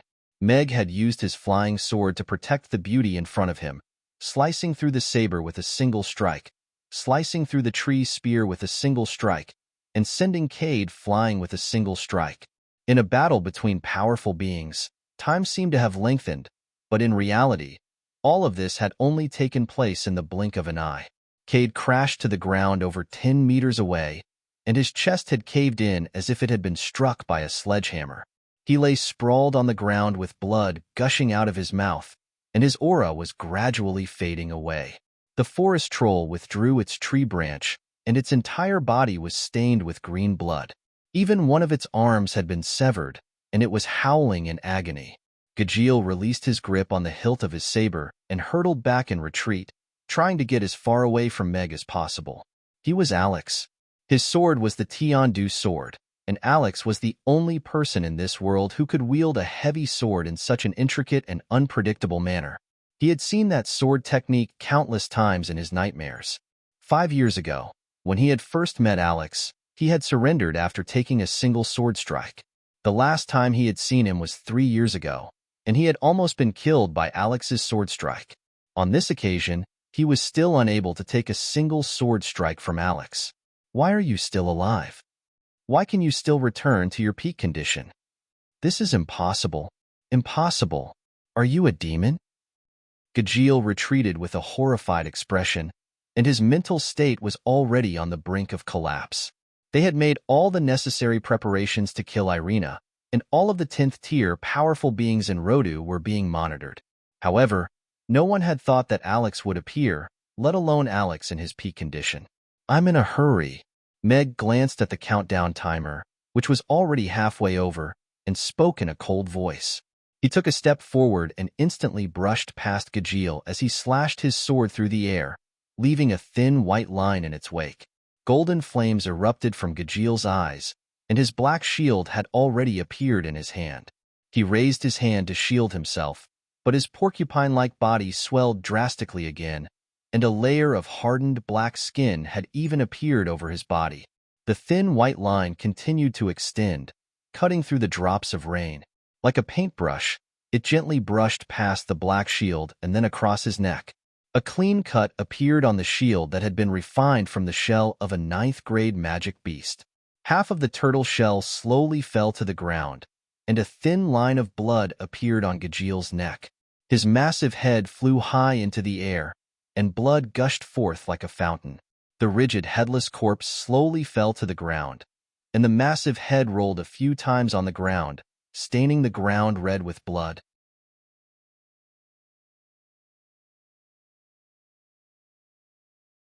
The white line continued to extend forward and lightly stabbed the vampire who was still struggling in the pool of blood. Devil! You must be a devil. Cade and Gajeel were killed in the blink of an eye. The forest troll who had lost an arm had already collapsed. Magic barriers of various sizes rose up around his body, and a dark green teleportation array appeared beneath his feet. The teleportation array had already been activated. Since you're here, don't leave. Meg raised his sword and walked towards the forest trolls. His expression was as calm as ever, as if he had just killed a few ants. Don't kill me. Don't kill me. Ah. The forest troll's face was filled with shock and horror. He made a series of hand seals with his remaining hand and stomped his foot in an attempt to activate the teleportation array. Alex, I didn't think you'd still be alive. Right at this moment, a distant voice sounded from the void. A rift appeared in the sky, and 4 sticky tentacles reached out from the rift, then tore the rift apart. A giant octopus over 20 meters tall with countless tentacles squeezed out from the rift.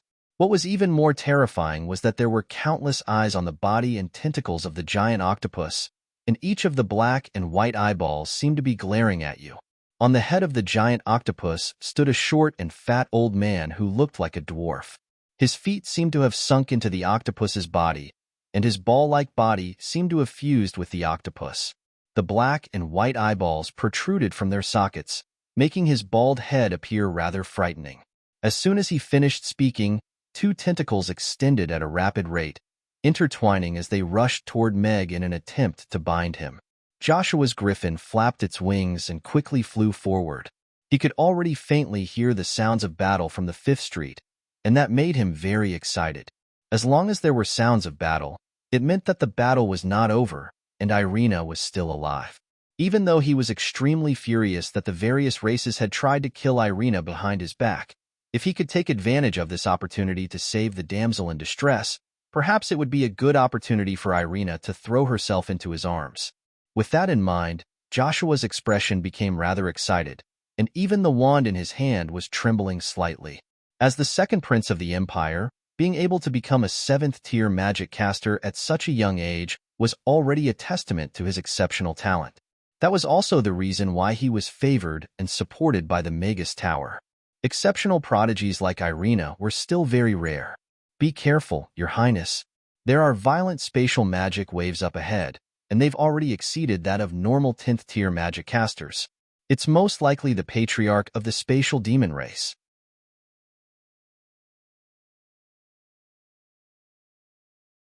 Just as Joshua was fantasizing about saving Irina and emerging from a pool of blood with her in his arms like a hero, a massive white falcon quickly caught up to him, and a white-haired magic caster on the falcon's back spoke with a grave expression. What? Joshua's heart jolted upon hearing that, and even his griffin slowed down significantly as he looked toward the 5th Street with a bewildered expression. If this was a normal 10th-tier opponent, this great magic caster who was protecting him should be able to take care of him. In Rodu, they wouldn't dare to do anything to him, the second prince. However, if this was a patriarch of the spatial demon race, then he would most likely be far more powerful than a normal 10th-tier demon. This great magic caster from the Magus Tower most likely wouldn't be able to defeat him. There's a contract between all races that prohibits patriarch-level beings from appearing in the territories of other races. How dare he violate the contract in public? Is he not afraid that the Roth Empire will come after him? Joshua clenched his fists tightly. The magic caster wore a concerned expression as he said, Your Highness, the demons most likely won't give up until they achieve their goal this time. The patriarch of the spatial demon race has appeared in Rodu, and he's attacking the elven princess, so that's a direct confrontation with the elven race and the human race. If you go there now, perhaps he'll take the risk and attack you. Please reconsider your decision, Your Highness. Joshua looked in the direction of the Fifth Street with a hesitant look on his face. Worry filled his eyes, but the griffin beneath him immediately slowed down.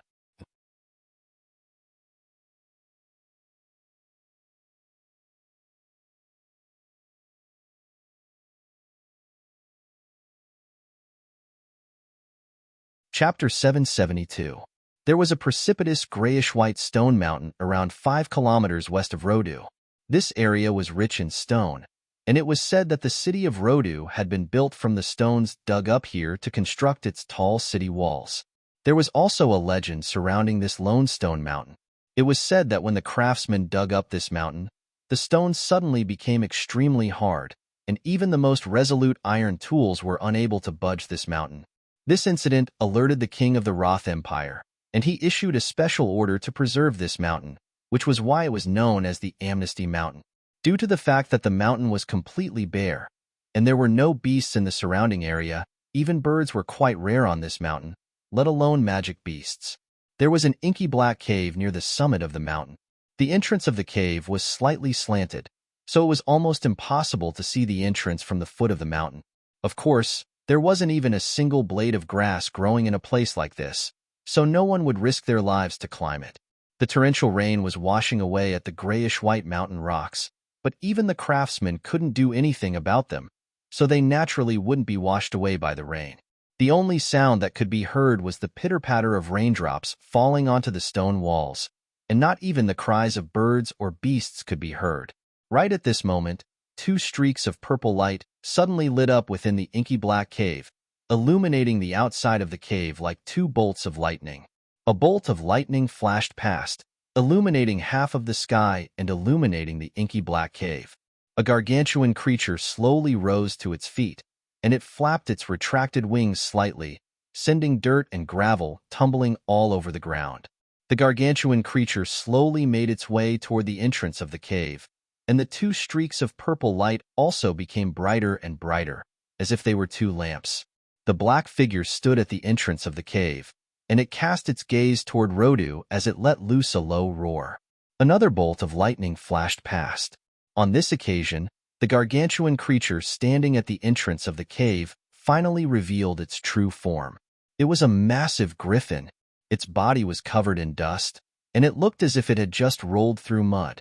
It was very difficult to imagine how such a gargantuan creature with a wingspan of over 10 meters had been able to fit into such a cramped cave.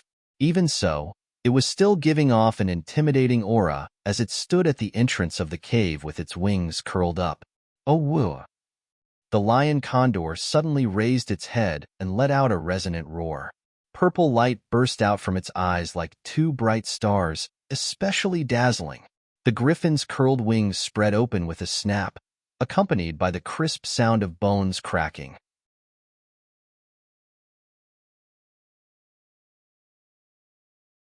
With a flap of its wings, the violent rainstorm was pushed back, piercing into the curtain of rain like a sharp sword. The dust was washed away by the storm, revealing the dazzling purple scales and wings. Even in the darkness, there was still light flowing around. The huge purple lion head looked quite majestic, but in between its eyebrows, there was a conspicuous black scar. With every flap of its wings, it would appear several hundred meters away, flying rapidly toward Rendezvous like a dark night specter. Over there was an aura that he was extremely familiar with. In order to wait for him, it had been lying dormant here for 3 years. Finally, he appeared again. After pulling his sword out of the forest troll's glabella, Meg kicked off the troll's shoulder and slashed his sword toward the 2 octopus legs that were hurtling toward him. The sharp blade of his sword sliced through the 2 octopus legs as easily as slicing through tofu.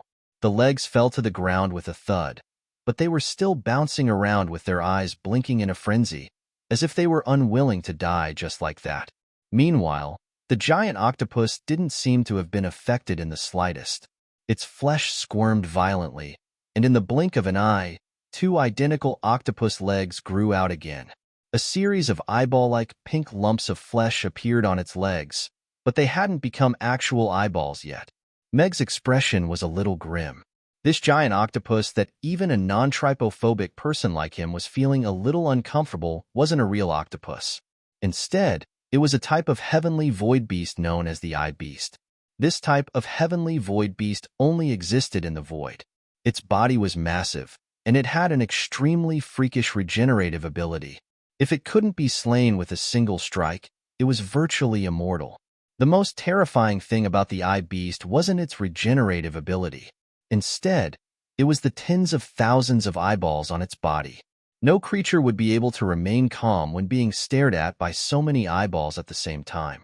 In the instant that they lost their composure, they would be controlled by the eye beast and become its slave. Even in the heavenly void demon race, there were very few people who could find eye beasts in the void and tame them as mounts or helpers. Eye beasts of this size were no weaker than normal 10th tier powerful beings. Furthermore, due to their freakish regenerative ability and the fact that they could take advantage of a situation at any time, they were even more troublesome to deal with. As for why Meg knew so much about them, that was because Alex had just so happened to have killed an eye beast in the past, and he had also crippled that spatial demon in passing. If Meg's deduction was correct, then that 9th tier spatial demon was most likely the son of this spatial demon known as the Spatial Demon Patriarch.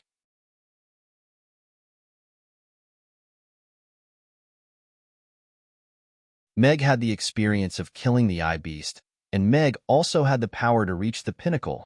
But you don't have much time left, so keep it up, host. The system's urgent voice sounded in Meg's mind, and Meg could even see a small red light flashing on his chest. System, do you think Ultraman is fighting monsters?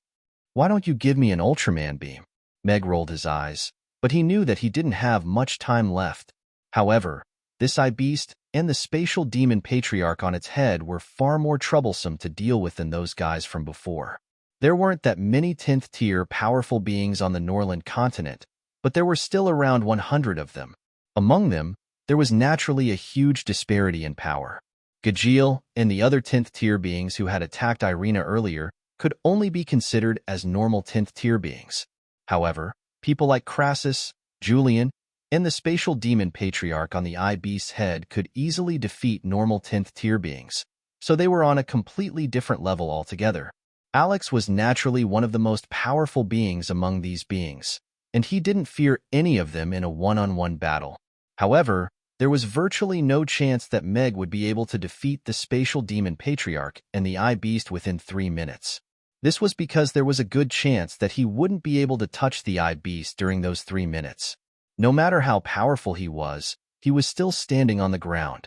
In contrast, the eye beast could even tear through space to teleport in the air. Time passed by second after second, and even though Meg's expression remained calm and collected, his heart was thumping faster and faster.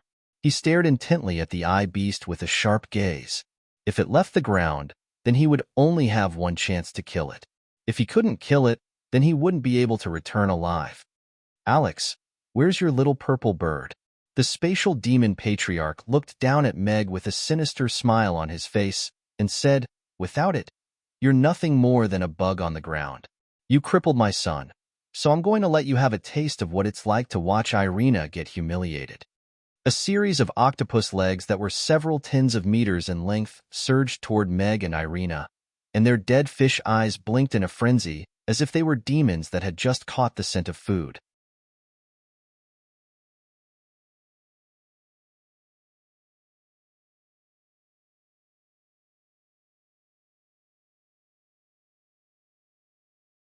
Chapter 773. Your Highness, Alex and the Spatial Patriarch have appeared, and things have spiraled out of our control. Should we activate the emergency plan? In the dimly lit attic, Quinn stood behind Xiaoyin and said with a nervous expression, Father will definitely be alerted by this. The forces we can mobilize are no match for Alex, nor are we able to defeat the Spatial Patriarch. Sean was silent for a long while before shaking his head with a cold smile on his face. Besides, Josh should be even more nervous than I am. Your Highness, our scouts have reported that Alex has appeared. Josh was hovering in midair atop his griffin, and he didn't dare to approach the Spatial Patriarch. A black-robed man quickly rushed over with a horrified expression. What? Josh's body swayed, and he almost fell off his griffin as an incredulous look appeared in his eyes. The black-robed man's face was also filled with shock and horror, but he still quickly explained, "The one battling the spatial patriarch is Alex, and he has appeared." Josh's expression darkened drastically as he shook his head with incredulity. How could he still be battling the spatial patriarch? That's impossible. He's already a piece of trash who can't even walk. The magic caster beside Josh also turned deathly pale as he murmured to himself in a horrified manner, Alex is still alive. If he can battle the spatial patriarch, then he must have already returned to his peak. He's already killed 3 10th tier powerful beings, and all of them were insta-killed. The black-robed man's voice was a little hoarse, and even the torrential downpour couldn't make his throat moist as he had swallowed countless mouthfuls of saliva as he spoke. Let them charge over and rescue Princess Irina. As for the rest, kill them all. Alex is already dead, and Alex no longer exists in this world. Josh took a deep breath as he waved a hand through the air with a cold expression. The black-robed man looked up at Josh with incredulity, and a hint of horror immediately welled up in his heart at the sight of Josh's frosty expression. Yes, Your Highness. The group of black-clad steeds stopped in the rain and charged toward the 5th Street once again. They didn't know what kind of opponent they were going to face this time, as they only needed to follow the second prince's orders. Your Highness, for your own safety, you should retreat to a safe place. Alex, The old mage looked at Joshua and hesitated. As Joshua's most trusted subordinate, he was naturally involved in the incident back then. Although he also didn't know how Alex had survived and returned to his peak, the image of the black sword and the terrifying man who had cut through level 10 like chopping vegetables was still deeply imprinted in his mind. He had been awakened by nightmares countless times in the past 3 years.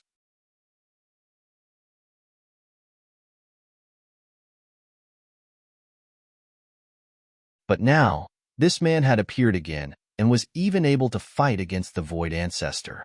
This fear caused his body to tremble uncontrollably. Josh's expression gradually calmed down, and he shook his head as he looked in the direction of the 5th Street. No, I'm going to watch him die tonight. If he doesn't die, then all of us will.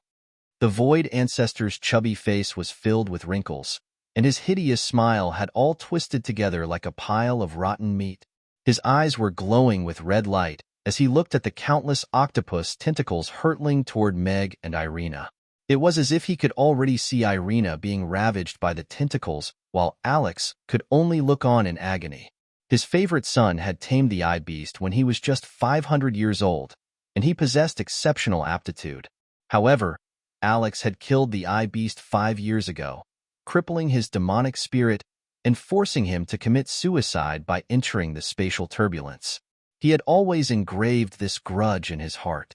3 years ago, Alex had been crippled, and news of his suicide had spread. Everything had gone according to his plan, and he had thought that everything had come to an end. However, who would have thought that Alex would still be alive and return to his peak? My son is dead, so why are you still alive? You should all be buried with him. The Void Ancestor wore a deranged expression as one octopus tentacle after another surged toward Meg, as if it were trying to completely bury them. Meg stood in front of Irina with his long sword drawn and a grim expression on his face. 3 years ago, Alex had been carrying Amy on his back, and he had been crippled. However, on this occasion, Irina was standing behind him, and there were only 30 seconds left before he would be completely exhausted. There was no second chance, and he definitely couldn't allow Amy to lose both her father and mother in one night, so he was prepared to fight with his life on the line. Howl! Right at this moment, a loud roar suddenly rang out in the distance, and a purple figure appeared in the air like a wraith-like spirit before hurtling down like a sharp arrow. Ozzy! Meg faltered slightly upon seeing this, and his pupils contracted slightly at the sight of the gargantuan creature hurtling toward them like a bolt of purple lightning. It was a purple griffin.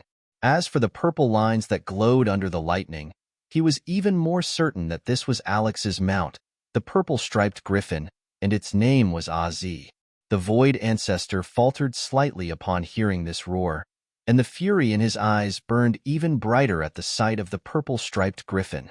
A ball of green flames appeared in his right hand, and he slapped it into the eye-beast's head as a cold smile appeared on his face. "Little purple bird, seeing as you still dare to show yourself, I'll make sure you die with me this time." Roar!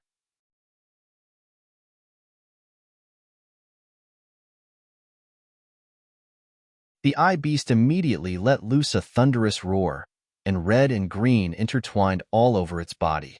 A hint of green appeared in its deathly white eyes, and its rapidly growing tentacles became twice as thick as before as they hurtled toward Meg like a mass of red meat. The purple griffin landed in front of Meg, and almost at the exact same moment, countless tentacles crashed into the ground where Meg and the others were standing. The ground caved in by half a meter, and the entangling tentacles were like mountains of flesh. Meg and the others were nowhere to be seen. The entire battlefield suddenly fell silent, and the only sound that could be heard was the sound of the torrential rain and the squirming tentacles. Everything seemed to have come to an end. "Heh, so weak." The spatial demon patriarch looked down at the mountain of flesh before pursing his lips with disdain. No one had ever been able to escape from the eye beast's control, and they were going to be tamed and reduced to lowly slaves. Boom.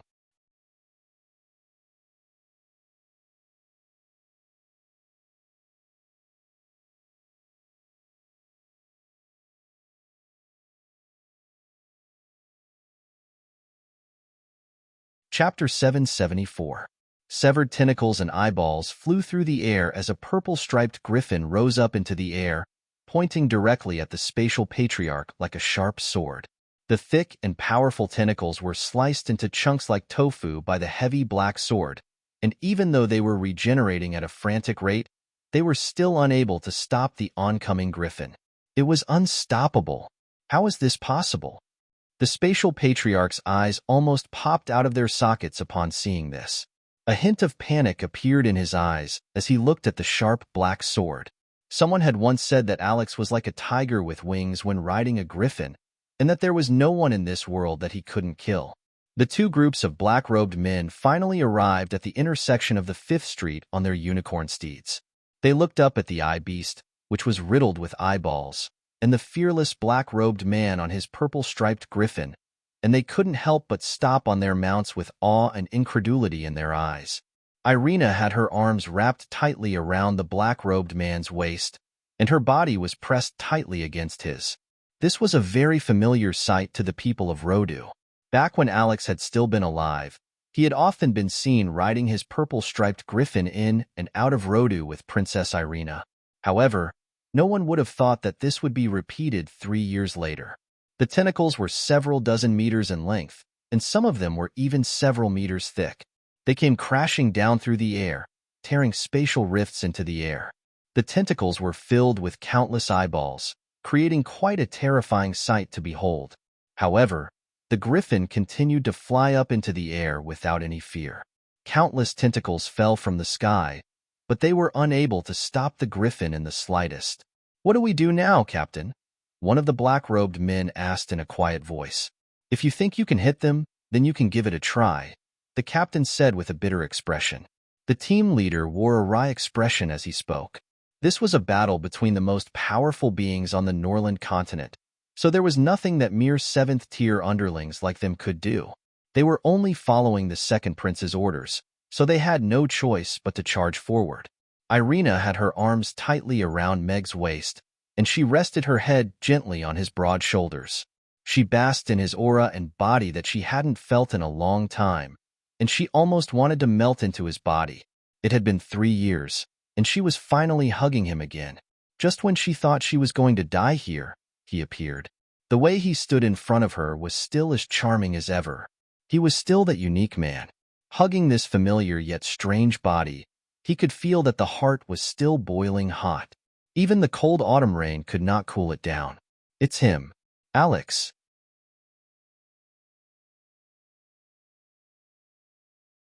The news she had heard in the cave 3 years ago had almost broken her heart.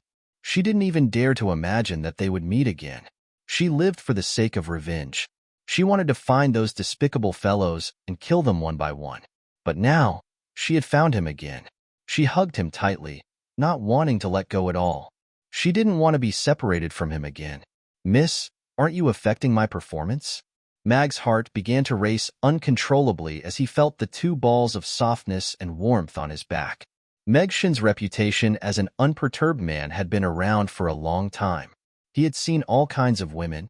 Even if a beautiful woman were to stand before him in the nude, he wouldn't even bat an eyelid. But now, his heart was racing because Irina was hugging him from behind. Meg was rather surprised by this feeling. However, Meg didn't have any time to think about this. The countdown had already reached 2 minutes, and he had to take care of the spatial demon patriarch within these 2 minutes, then get out of here before more powers arrived. What powerful spatial magic waves! Could it be that old bastard from the spatial demon race is here?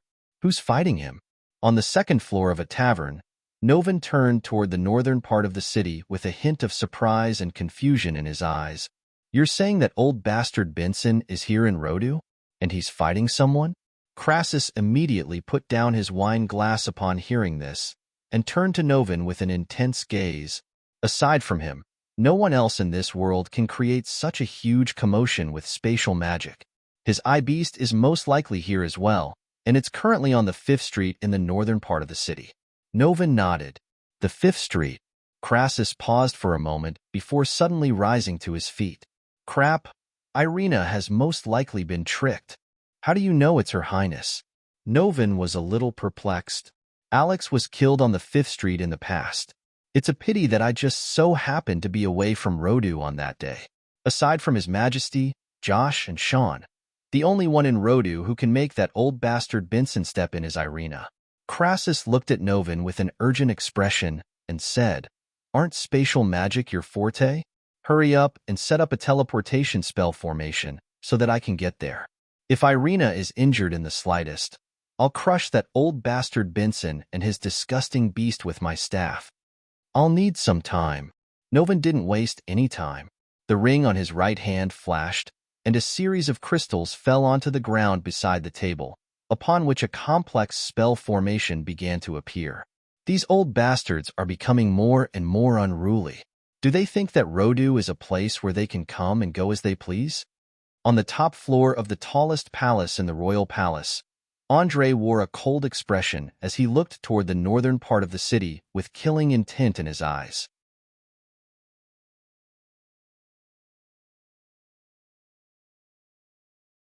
The black shadow behind him moved slightly, but didn't say anything, as if it were waiting for Andre's command. "They've challenged my bottom line over and over again. The longer these old bastards live, the more they don't know how to cherish their own lives." Andre withdrew his hand from the railing and clasped it behind his back as he said in a cold voice, "Then don't let him go back?" "Yes." The black shadow swayed before disappearing without a trace. "Alex, I hope you won't disappoint me this time. If you can be a good boy, you'll have a place in the Roth Empire."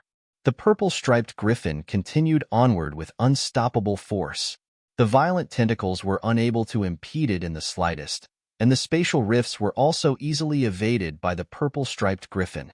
The perfect synergy between the sword, man, and griffin was like a single entity, and there was no need for any communication between them. Almost in the blink of an eye, the griffin had already reached the eye beast's massive body. There were countless eyeballs all over its body, and there wasn't even a single inch of space to be found. Even with Meg's mental fortitude, he was still feeling rather uncomfortable being stared at by so many dead fish eyes at such a close distance. The severed tentacles squirmed violently before regenerating at a rate discernible to the naked eye.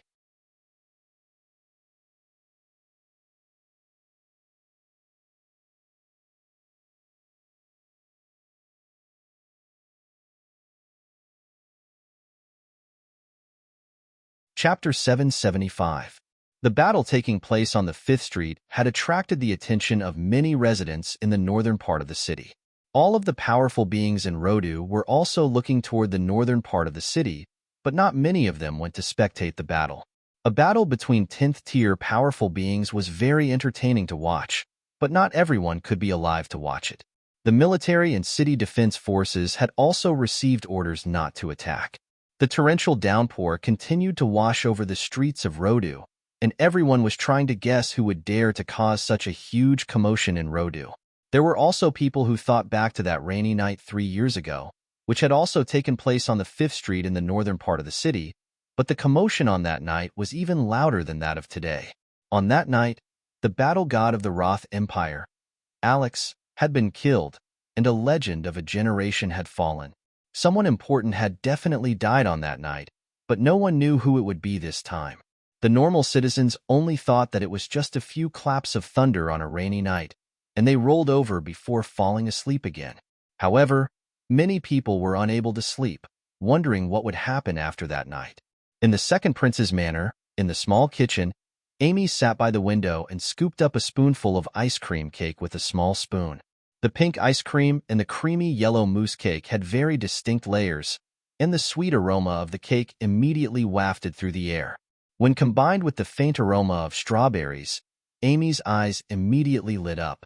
She opened her mouth and placed the cake into her mouth. The smooth ice cream melted in her mouth, fusing as one with the soft and fragrant cake. The wonderful taste made Amy's eyebrows curl into crescents, and her little face lit up with bliss. After swallowing the cake, she nodded and said, "Father, this ice cream cake is so delicious." Meg, who had been conjured by magic, stood off to the side and looked at her with a smile. Looks like Master Meg made delicious food for his daughter again. What an enviable pair of mother and daughter. I wonder why His Highness instructed me to come and see them. Under the eaves not far away, the housekeeper stood on her tiptoes and looked in the direction of the small kitchen. From her position, she could see Amy and Meg in the kitchen through the half-open window. She scratched her head in confusion and hid under the eaves again. Under the heavy rain, the temperature dropped even lower. Wearing only a thin gown, he shivered and stood on his tiptoes to take a look. He muttered, "They're eating delicious food in the warm kitchen. There's no need for me to stand guard here. I'll report to His Highness when he returns." After saying that, he shrunk his head and walked along the corridor. What will Father do? If you leave in such a hurry, will you encounter bad people?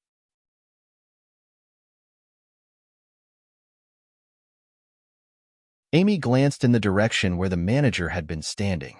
She looked at the pouring rain outside the window and thought to herself worriedly, "But the ice cream is about to melt. What a pity. Let's eat it then."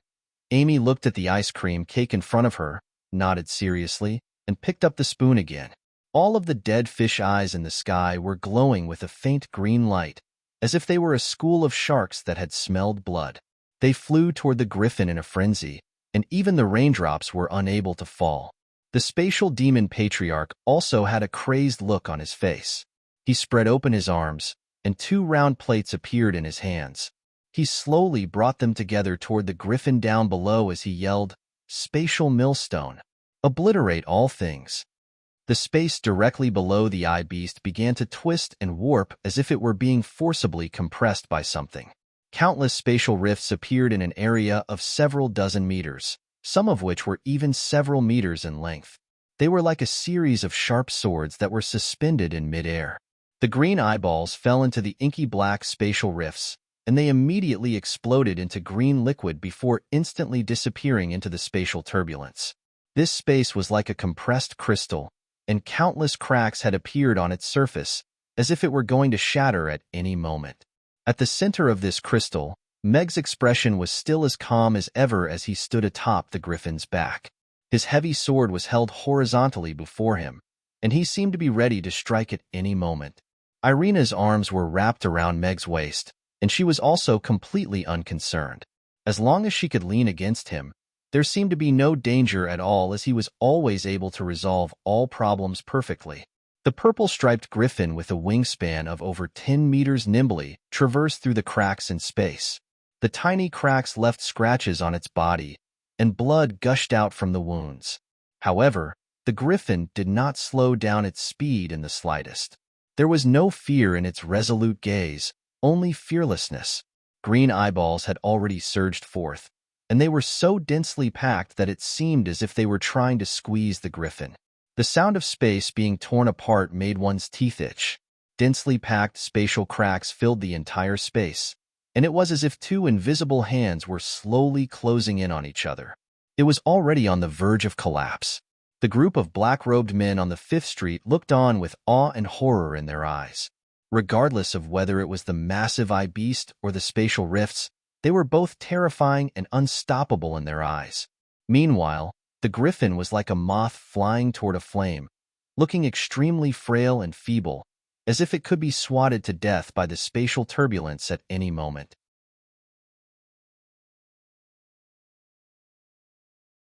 Alex, die. Josh was hovering in midair atop his griffin, and he was also looking toward the Fifth Street. Within the spatial rifts, the griffin carrying the two of them became extremely prominent. Josh's expression became even more deranged at the sight of Meg and Irina. He gritted his teeth as he whipped his silver griffin's back, and it immediately flew toward the Fifth Street. Irina, I'm going to save you this time. Your Highness. The magic caster's expression changed drastically as he looked at the eye beast and spatial patriarch with a hint of fear in his eyes. He hesitated momentarily before looking at Josh, who had already flown several dozen meters away. He gritted his teeth and kicked the giant falcon beneath his feet, and the falcon immediately flapped its wings before flying toward the Fifth Street. If anything were to happen to Josh, then there was no way that he would be able to survive. The second prince was extremely intelligent, but he still couldn't get past Princess Irina. If she were to die here today, perhaps it would be a good thing for him instead. Of course, he could only keep these thoughts in his mind. Cracking sounds could be heard, and the cracks that were densely packed together like a spider web almost instantly connected together. The entire space collapsed in an instant, and countless green eyeballs exploded at the same time, like green fireworks exploding in the air, accelerating the collapse of the space. A massive black hole appeared, and it was as if a massive mouth had been opened in the air, engulfing even light.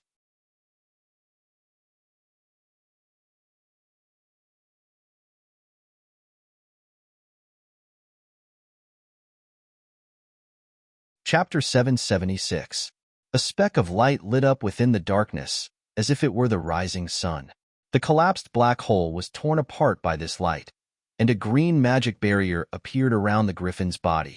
A silver arc of light erupted from the tip of the sword, and it pierced through the air like a bolt of lightning. Countless eyeballs exploded outside the magic barrier, and the spatial turbulence unleashed by the collapsed black hole crashed into the magic barrier in a frenzy, but it was only able to make it tremor slightly. A streak of green light flew through the air from the distance before landing on the magic barrier. There seemed to be a steady stream of energy flowing into the magic barrier, making it even more substantial. The black hole was sliced open, and the eye beast let loose a roar of shock and horror before it was sliced in half, and a black ball of magic around the size of an adult's head exploded into countless fragments. Crap! The spatial demon patriarch's expression changed drastically as he stacked the two golden plates in his hands together before abruptly pressing them downward. An inky black spatial rift appeared behind him, and he immediately stepped into the spatial rift. The eye beast was sliced in half, and the two halves of its massive carcass and innards fell from the sky like a puddle of blood. The stacked golden plates began to revolve violently amid rumbling thunderclaps, as if they were about to explode. The long sword landed on the plates, and a silver sword projection pierced through their centers.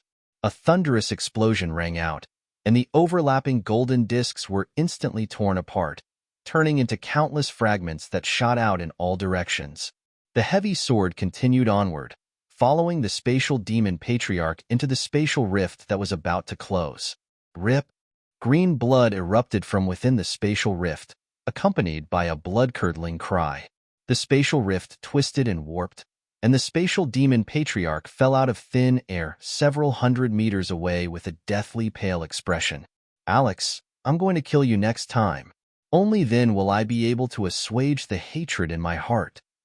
The spatial demon patriarch stared at Meg with a hint of shock and horror in his eyes. He crushed a golden bead in his hand, and the space around him instantly collapsed into a black hole. He also disappeared in the blink of an eye, and countless raindrops were drawn toward the black hole in a frenzy by the terrifying suction force. My man is still so handsome. Irina looked at Meg's back, her eyes full of sparkling stars. She loved it when he sheathed his sword after defeating his opponent. Many people had been defeated by his sword, and all of them were powerful beings on the Norland continent. Alex actually won. The mouths of the black-robed men at the intersection of the 5th Street gaped open as they looked at the purple-striped griffin and the slowly shrinking black hole.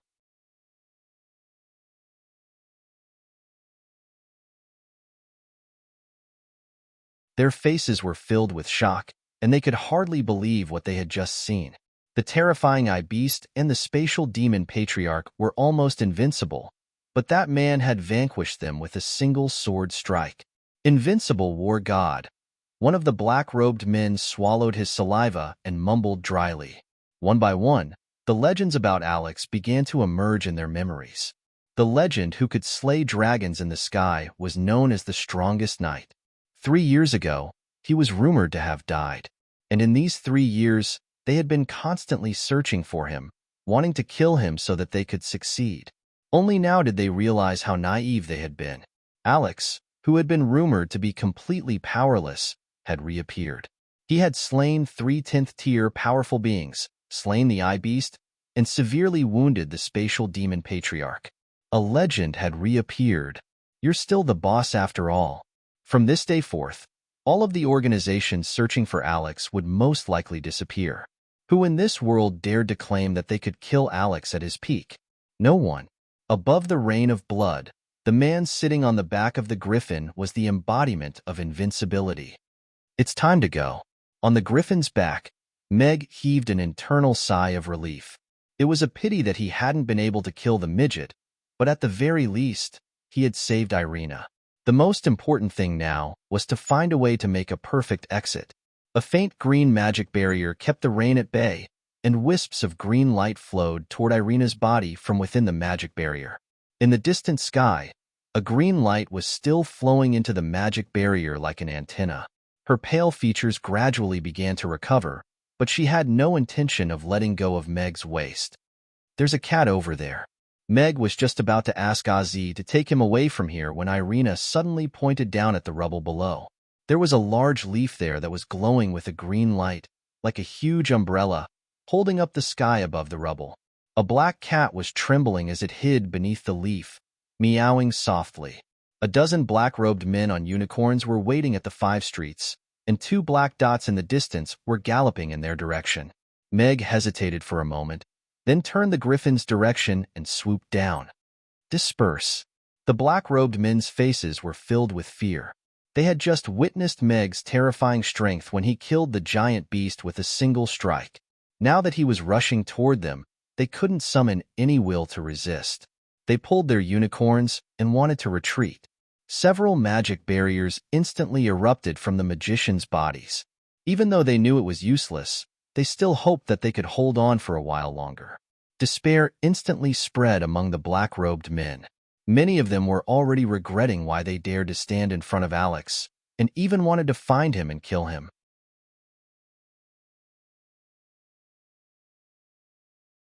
Now that they had found him, they would be the ones to die.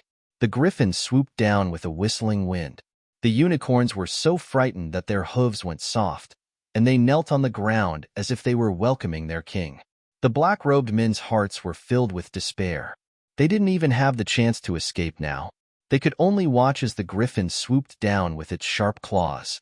However, just as the black-robed men were filled with fear and thought that they were about to face a massacre, the purple-striped griffin stopped in front of them. Irina bent down and gently picked up the black cat from the ruins. The black cat meowed and licked Irina's finger before curling up in her arms. The purple-striped griffin flapped its wings and flew over the heads of the black-robed men. The fierce wind brought about by the griffin almost flipped the black-robed men over. Everyone raised their heads to look at the griffin and the man sitting upright on its back. At the same time, they felt a little bitter in their hearts after surviving a calamity. Clearly, they didn't even have the right to be looked at, and they didn't have the right to make him draw his sword. Alex, leave Irina behind. Right at this moment, Josh also arrived at the 5th Street on his griffin. He glowered at Irina, who was holding Meg in her arms, and pointed his wand at Meg as golden light began to materialize. Since you're here, then don't think about leaving.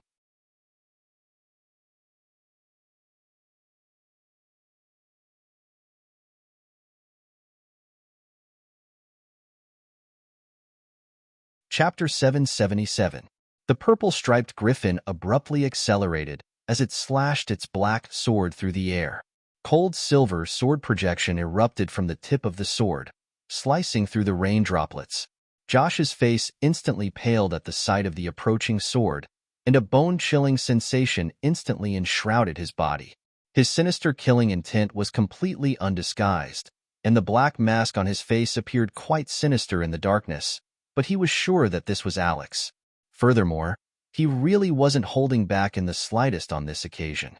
3 10th-tier powerful beings and an eye beast had just been slain, and the spatial demon patriarch had fled with severe injuries. The stench of blood and gore wafting through the air was quite nauseating, but it also made him feel even more awake. This was the man who had slain countless enemy soldiers and powerful beings on the northwestern border of the Empire, and he was trying to kill him. Golden light was still converging on the tip of his wand, and the prelude to a high-level spell was always so long. He could clearly tell that he most likely wouldn't be able to successfully unleash his spell before that sword struck him. This was a disparity that struck despair into his heart. For the first time in his life, Josh was struck by despair. He suddenly regretted coming here today, and why he had been blinded by jealousy and rushed toward Alex. After what he had done, he knew that Alex would never show mercy to him. At such a close distance, who would be able to stop Alex in his peak condition? At the very least, the elderly magic caster behind him wouldn't be able to do so. A series of magic barriers appeared around his body. These were all defensive items gifted to him by the magic casters of the Magus Tower, and some of them had been crafted by Richard himself. It was said that these barriers could withstand the attacks of 10th-tier, powerful beings for a short period of time.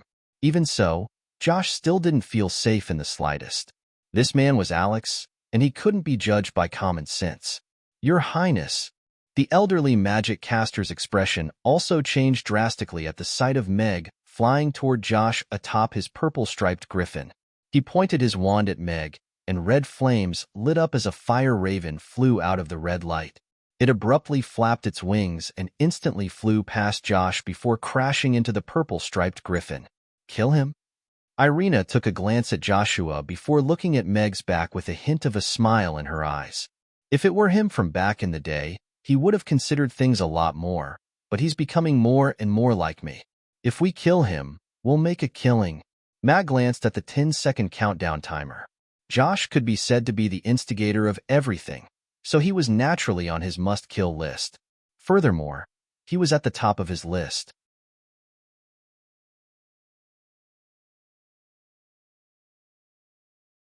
No one knew how long it would take for him to return to his peak condition, and there clearly weren't many opportunities for him to recover to his peak condition. If Tang Walin could take advantage of this opportunity to kill him, then that would be the greatest reward that Tang Walin could reap from this trip to Rodu.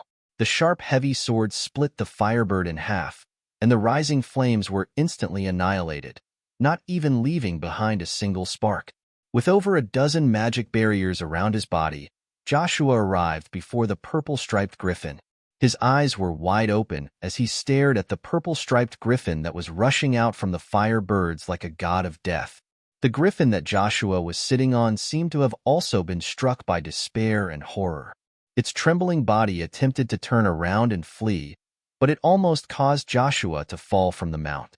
5, 4, 3. The system's mechanical countdown sounded in Meg's mind, and the flashing red had already turned into a long, bright red light.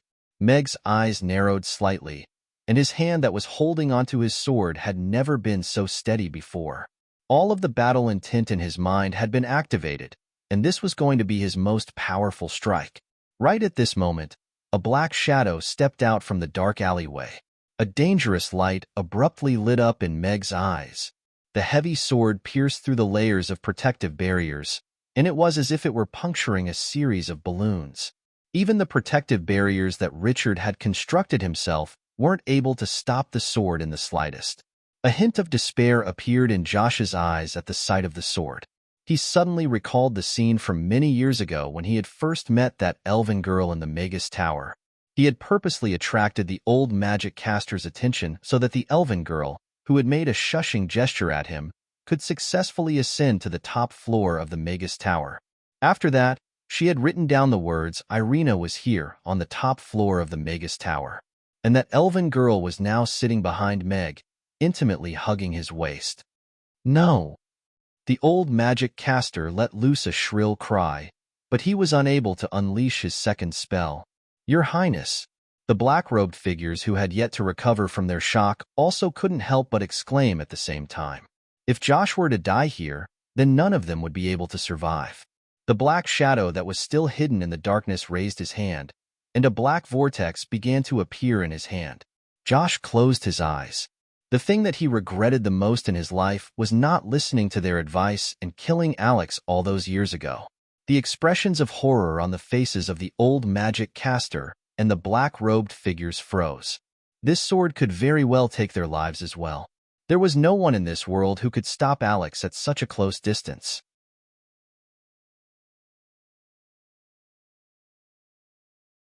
The tip of the sword pierced through the final layer of the magic barrier, and the silver blade sliced through the wand. It was only less than an inch away from Josh's neck before it barely missed its mark, but it still managed to leave a rather deep gash on his neck. The blade of his sword turned, and the griffin beneath Josh was sliced in half at the waist. Josh let loose a cry of surprise as he clutched at his neck and plummeted from the sky, landing in a pool of blood and internal organs. He stared blankly at the griffin that was hovering in midair. "You didn't kill me 3 years ago, so I'll return the favor this time. However, I'll definitely take your worthless life in the future." Meg stowed his heavy sword away as he looked down at Josh with a cold expression. He took a glance at the black shadow that had stepped back into the darkness, and the griffin flapped its wings, instantly disappearing into the rainy night as a black speck. Josh looked up at the direction that the griffin had disappeared in, and his face was deathly pale. He felt as if he had fallen into an ice cave. Even though he didn't die, he had received a promise that he would die, and that sense of despair made him feel completely helpless. "Are you all right, Your Highness?" The old magic caster and the black-robed figures hurriedly rushed over, and the magic caster who was capable of healing immediately began to treat Josh's injuries. If anything were to happen to Josh, then all of them would have been killed. Right at that moment, a beam of light lit up on the 5th Street, and 2 old men emerged from a spell formation. The griffin flew out of the 5th Street in the blink of an eye, and it was flying toward the western part of the city like a sharp arrow.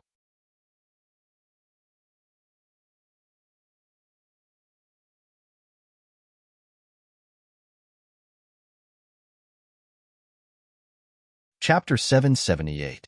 Within the starry cave abode, the star that was on the brink of destruction began to gradually regain its brightness.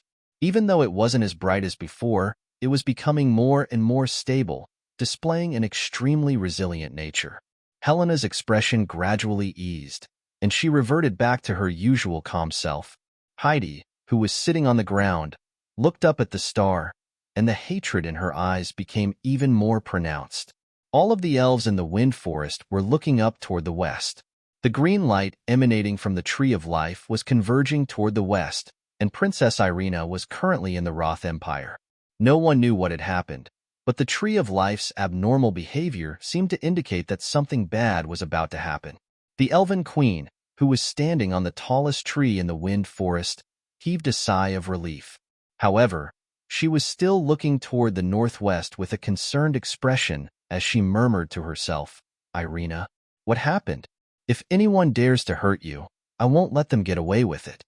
On a treetop outside the Wind Forest, a slightly disheveled female elf stood on the treetop, looking up at the clear green light in the sky with a worried expression on her intricate features.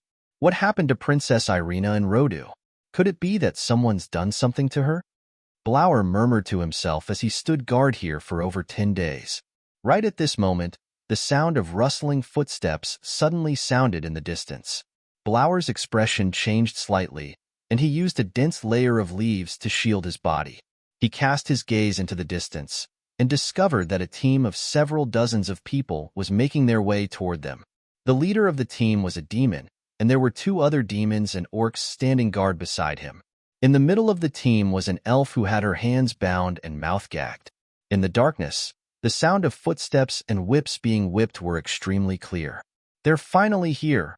Blower looked at the team with fury burning in his eyes. His wand appeared in his hand, and he leaned forward slightly in preparation to attack. Whoosh, whoosh, whoosh. 3 arrows tore through the silence, and 2 demons and 1 orc were struck in the throats. The green light on the tips of the arrows exploded in their throats, and a bloody hole instantly appeared in their necks. They died almost instantly. "There's an ambush." The leader of the demons roared and raised his hand. An earthen wall appeared in front of him. An arrow was nailed into the earthen wall. The tip of the arrow almost penetrated the earthen wall. After the explosion, dust filled the air. The escorting team suddenly became chaotic. The demons and orcs took out their weapons and looked around nervously, trying to find a target to attack. However, 2 demons were still nailed to the tree by arrows.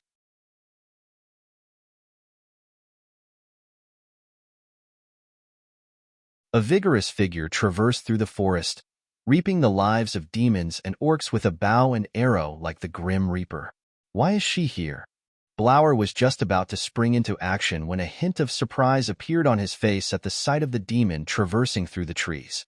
He immediately pointed his wand at the leader of the demons, upon which green light quickly converged to form a saber-tooth that pounced toward the demon.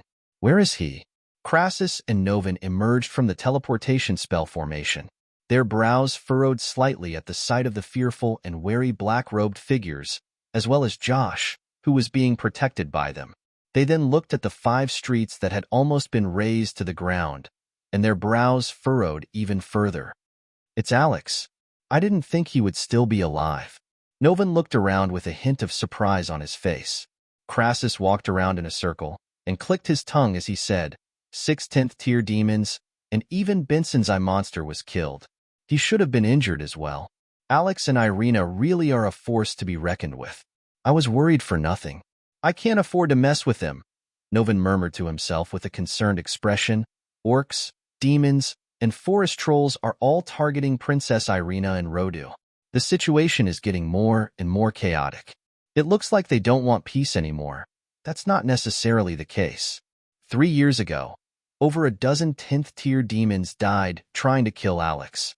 This time, another 6 died trying to kill Irina, and 1 was severely injured. In the end, neither Alex nor Irina died. Crassus shook his head with a smile and said, "Now, they should be considering whether they can defeat the humans and elves if a war breaks out. Greetings, Master Novin and Master Crassus." Josh stood up with the help of the black-robed figures and cupped his fist in a respectful salute toward the 2 of them. His face was still deathly pale.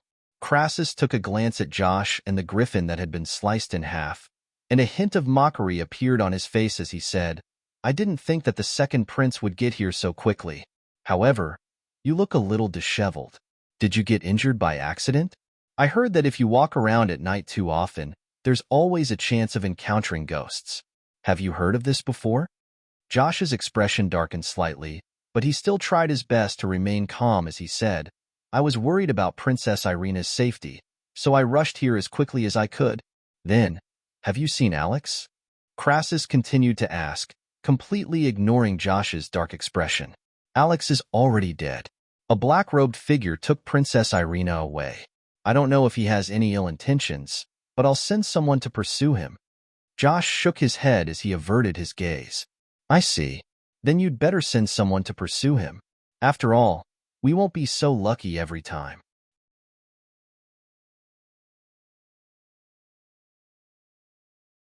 Crassus nodded before turning to Novin with a hearty smile and said, "Let's go and have a few more drinks to celebrate Alex's survival."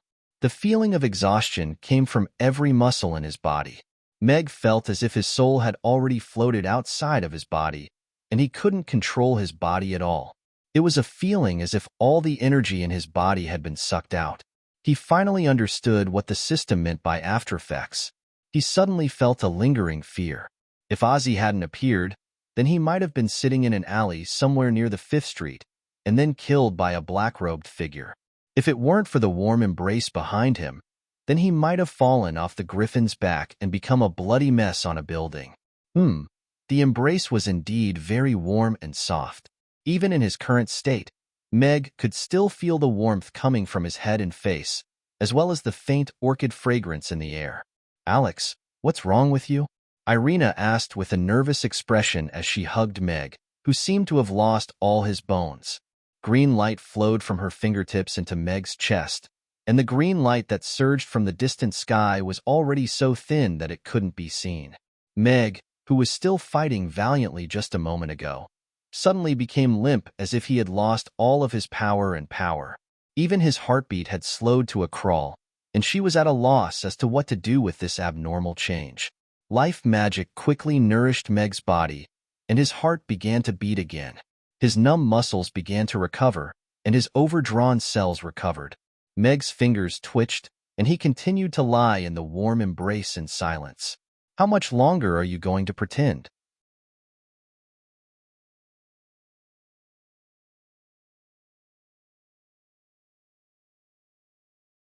Chapter 779. Over 50 kilometers to the southwest of Rodu, space warped, and a portly figure with blood all over his body tumbled out of a black spatial rift with a hand clasped over his chest. A black long sword silently pierced through the darkness, piercing into Benson's heart from behind. The tip of the sword protruded out of his chest before being slowly pulled out. Hee. Benson's widened eyes were filled with indignation as he turned around and looked at the shadow that was almost completely hidden in the darkness. His eyes were filled with disbelief as his fat body collapsed to the ground. Even in death, his eyes did not close. Within the spatial holy palace, the soul lamp at the very top of the palace exploded. The old man guarding the palace faltered momentarily before his eyes were filled with horror and incredulity. "The patriarch is dead." An urgent bugle horn sounded throughout the entire spatial demon race territory, and some of the more powerful demons hurriedly rushed out of their cave abodes toward the spatial holy palace. This was the most urgent bugle horn of the spatial demon race. All spatial demons at or above the 7th tier had to immediately rush to the spatial holy palace upon hearing this bugle horn. Otherwise, they would be severely punished. Several elders of the Void Demon clan gathered together to discuss something with a solemn expression, while the ordinary demons stood in the main hall with blank expressions. News of Benson's death quickly spread among all of the demons who had arrived at the spatial holy palace. Emotions of grief and horror quickly spread among the demons. Benson's power was one of the main reasons why the spatial demon race was ranked as the 3rd most powerful demon race. The patriarch has been in seclusion for a long time. How did he suddenly die? The spatial demon asked with a perplexed expression. The old demon guarding the palace replied with a grief-stricken expression. The patriarch said that he was going to take a trip to Rodu less than an hour after receiving the news. Then, his soul lamp exploded, indicating that he's already dead. This most likely has something to do with the humans. How could a mere human kill the patriarch? Alex is already dead. Is there anyone else in the human race who can grow up? Indeed. The patriarch is so powerful that he ranks among the top 3 most powerful demons in the spatial demon race. On top of that, he has the Eye Beast to assist him, who can stop him if he wants to leave. The demons were still full of doubts. They were obviously unable to accept this result. Of course, more of them were fearful of the future of the Void Demon race. After losing their ancestor, the suppression that the Void Demons would face could already be foreseen. An elderly spatial demon strode out with a piece of black metal in his hand and yelled, "Alex isn't dead."